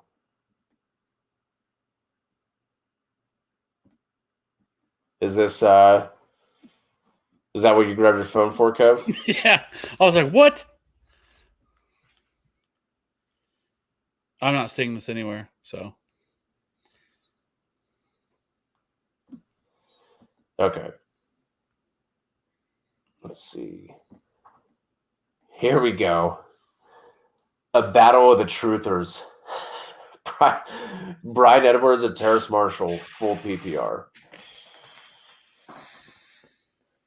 That's tough. Give me Edwards. Just from an opportunity standpoint. I won't be surprised if Marshall ends up outscoring him, but as we sit here today, like I think you can get both. I don't think that you should be able to snag both in your drafts. I don't think you have to choose one over the other. But as we sit here today, if you're making me pick one, give me Brian Edwards just because he has a much clearer path to targets. Like, forget about DJ Moore. Forget about Robbie Anderson. You have Christian McCaffrey there who's going to soak up triple-digit targets. And then you add in the other two receivers. Brian Edwards has a much clearer path to targets and opportunity.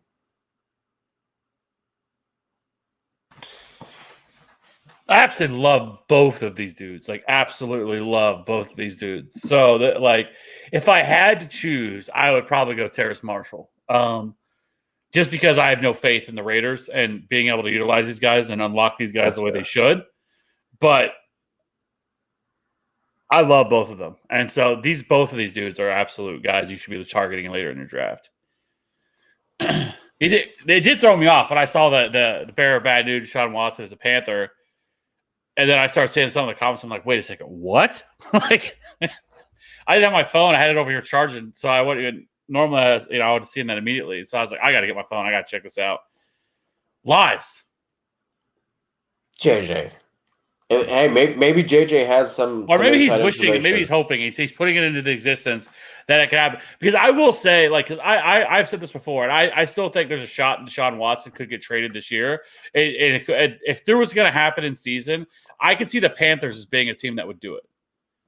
If Sam Darnold struggles minorly early and everything else, he has his sources. All right, JJ's got sources. Hey. That's, man, what an offense that would be. That's exactly where we wanted him to go. Like, that was when we first talked about it, like when him beginning to trade. Like, that was one of the places that, or I shouldn't say the first, but it was definitely one of the places that we wanted him to go to. Because, man, DJ Moore, Robbie Anderson, and Terrace Marshall with him, oh my goodness, that would be fantastic. Is taking Pitts in the fourth too early? He's been slipping a little bit. I'm not sure you have to take him in the fourth, but if that's your guy, get your guy. I'm all about Pitts this year. I have him right there neck and neck with Kittle for tight end 3, to be completely honest. I think Pitts can exceed the hype. You have Ridley, then who else? Like Mike Davis, as nicely as he filled in for Christian McCaffrey last year, he's not getting 110 targets. So you have Ridley, you have Russell Gage, and then who else? They're moving Pitts all around the formation. I'm fine with it. I'm on board. I don't care about the whole rookie tight end thing. This dude is not a normal rookie tight end. He plays like a wide receiver. They're moving him around like a wide receiver. I'm fine with it. I would not worry. I would not worry about any of that. If you want to take him in the fourth, I'm honestly fine with it.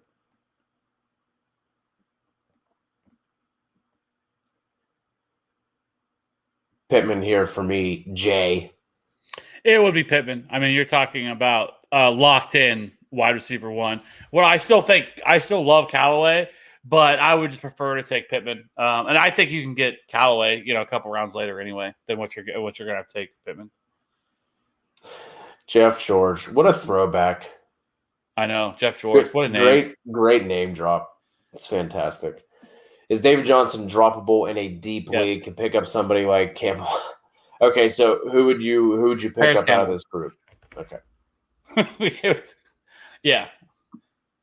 There's I feel we can sit here and do an entire show off guys that I would love to draft that are in the later rounds. Like Paris Campbell's another one of those dudes. Yeah. You know, we didn't even talk about Bryan Edwards. I don't know how he missed that one, but love Bryan Edwards as well. But yeah, Paris Campbell. Gainwell. David Johnson's going to provide nothing. Okay. And even if he takes back over and is the starter here in this offense, it still provides nothing. And so there's no reason to mess with them.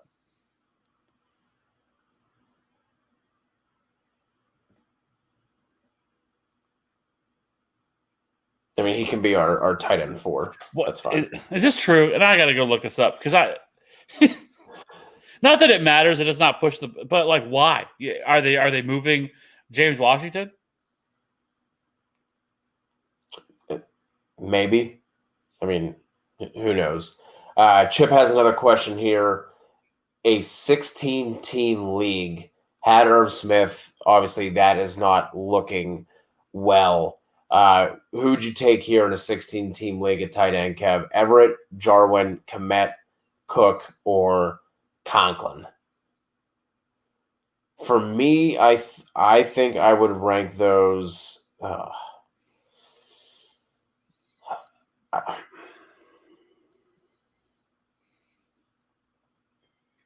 Conklin, I'm not all that interested in. Jared Cook, I'm also not interested in. If you listen to the Fantasy Authority podcast, we had a series of podcasts with beat writers from teams. We had the Chargers, one of the beat writers for the Chargers on, and it kind of seems like they're going to be using a rotation at tight end. So I don't think Cook is going to be the guy. They really like Parham. Apparently, it seems like he's set up for an expanded role this year. So those last two, I'm not going to consider here. Everett, I would like more. Jarwin I like a lot, but like it's so hard with all the other targets they have to go around. Kmet I like a lot too, but that's kind of like an unsettled quarterback position. Kev, do you have any strong feelings on those tight ends? Who do you want out of that group? I would probably go with either Jarwin or Gerald Everett. I mean, Gerald Everett, we've seen at least produce. Super athletic. Could end up being third in the team in targets. So that's probably who I would go with. I would shoot for the ceiling.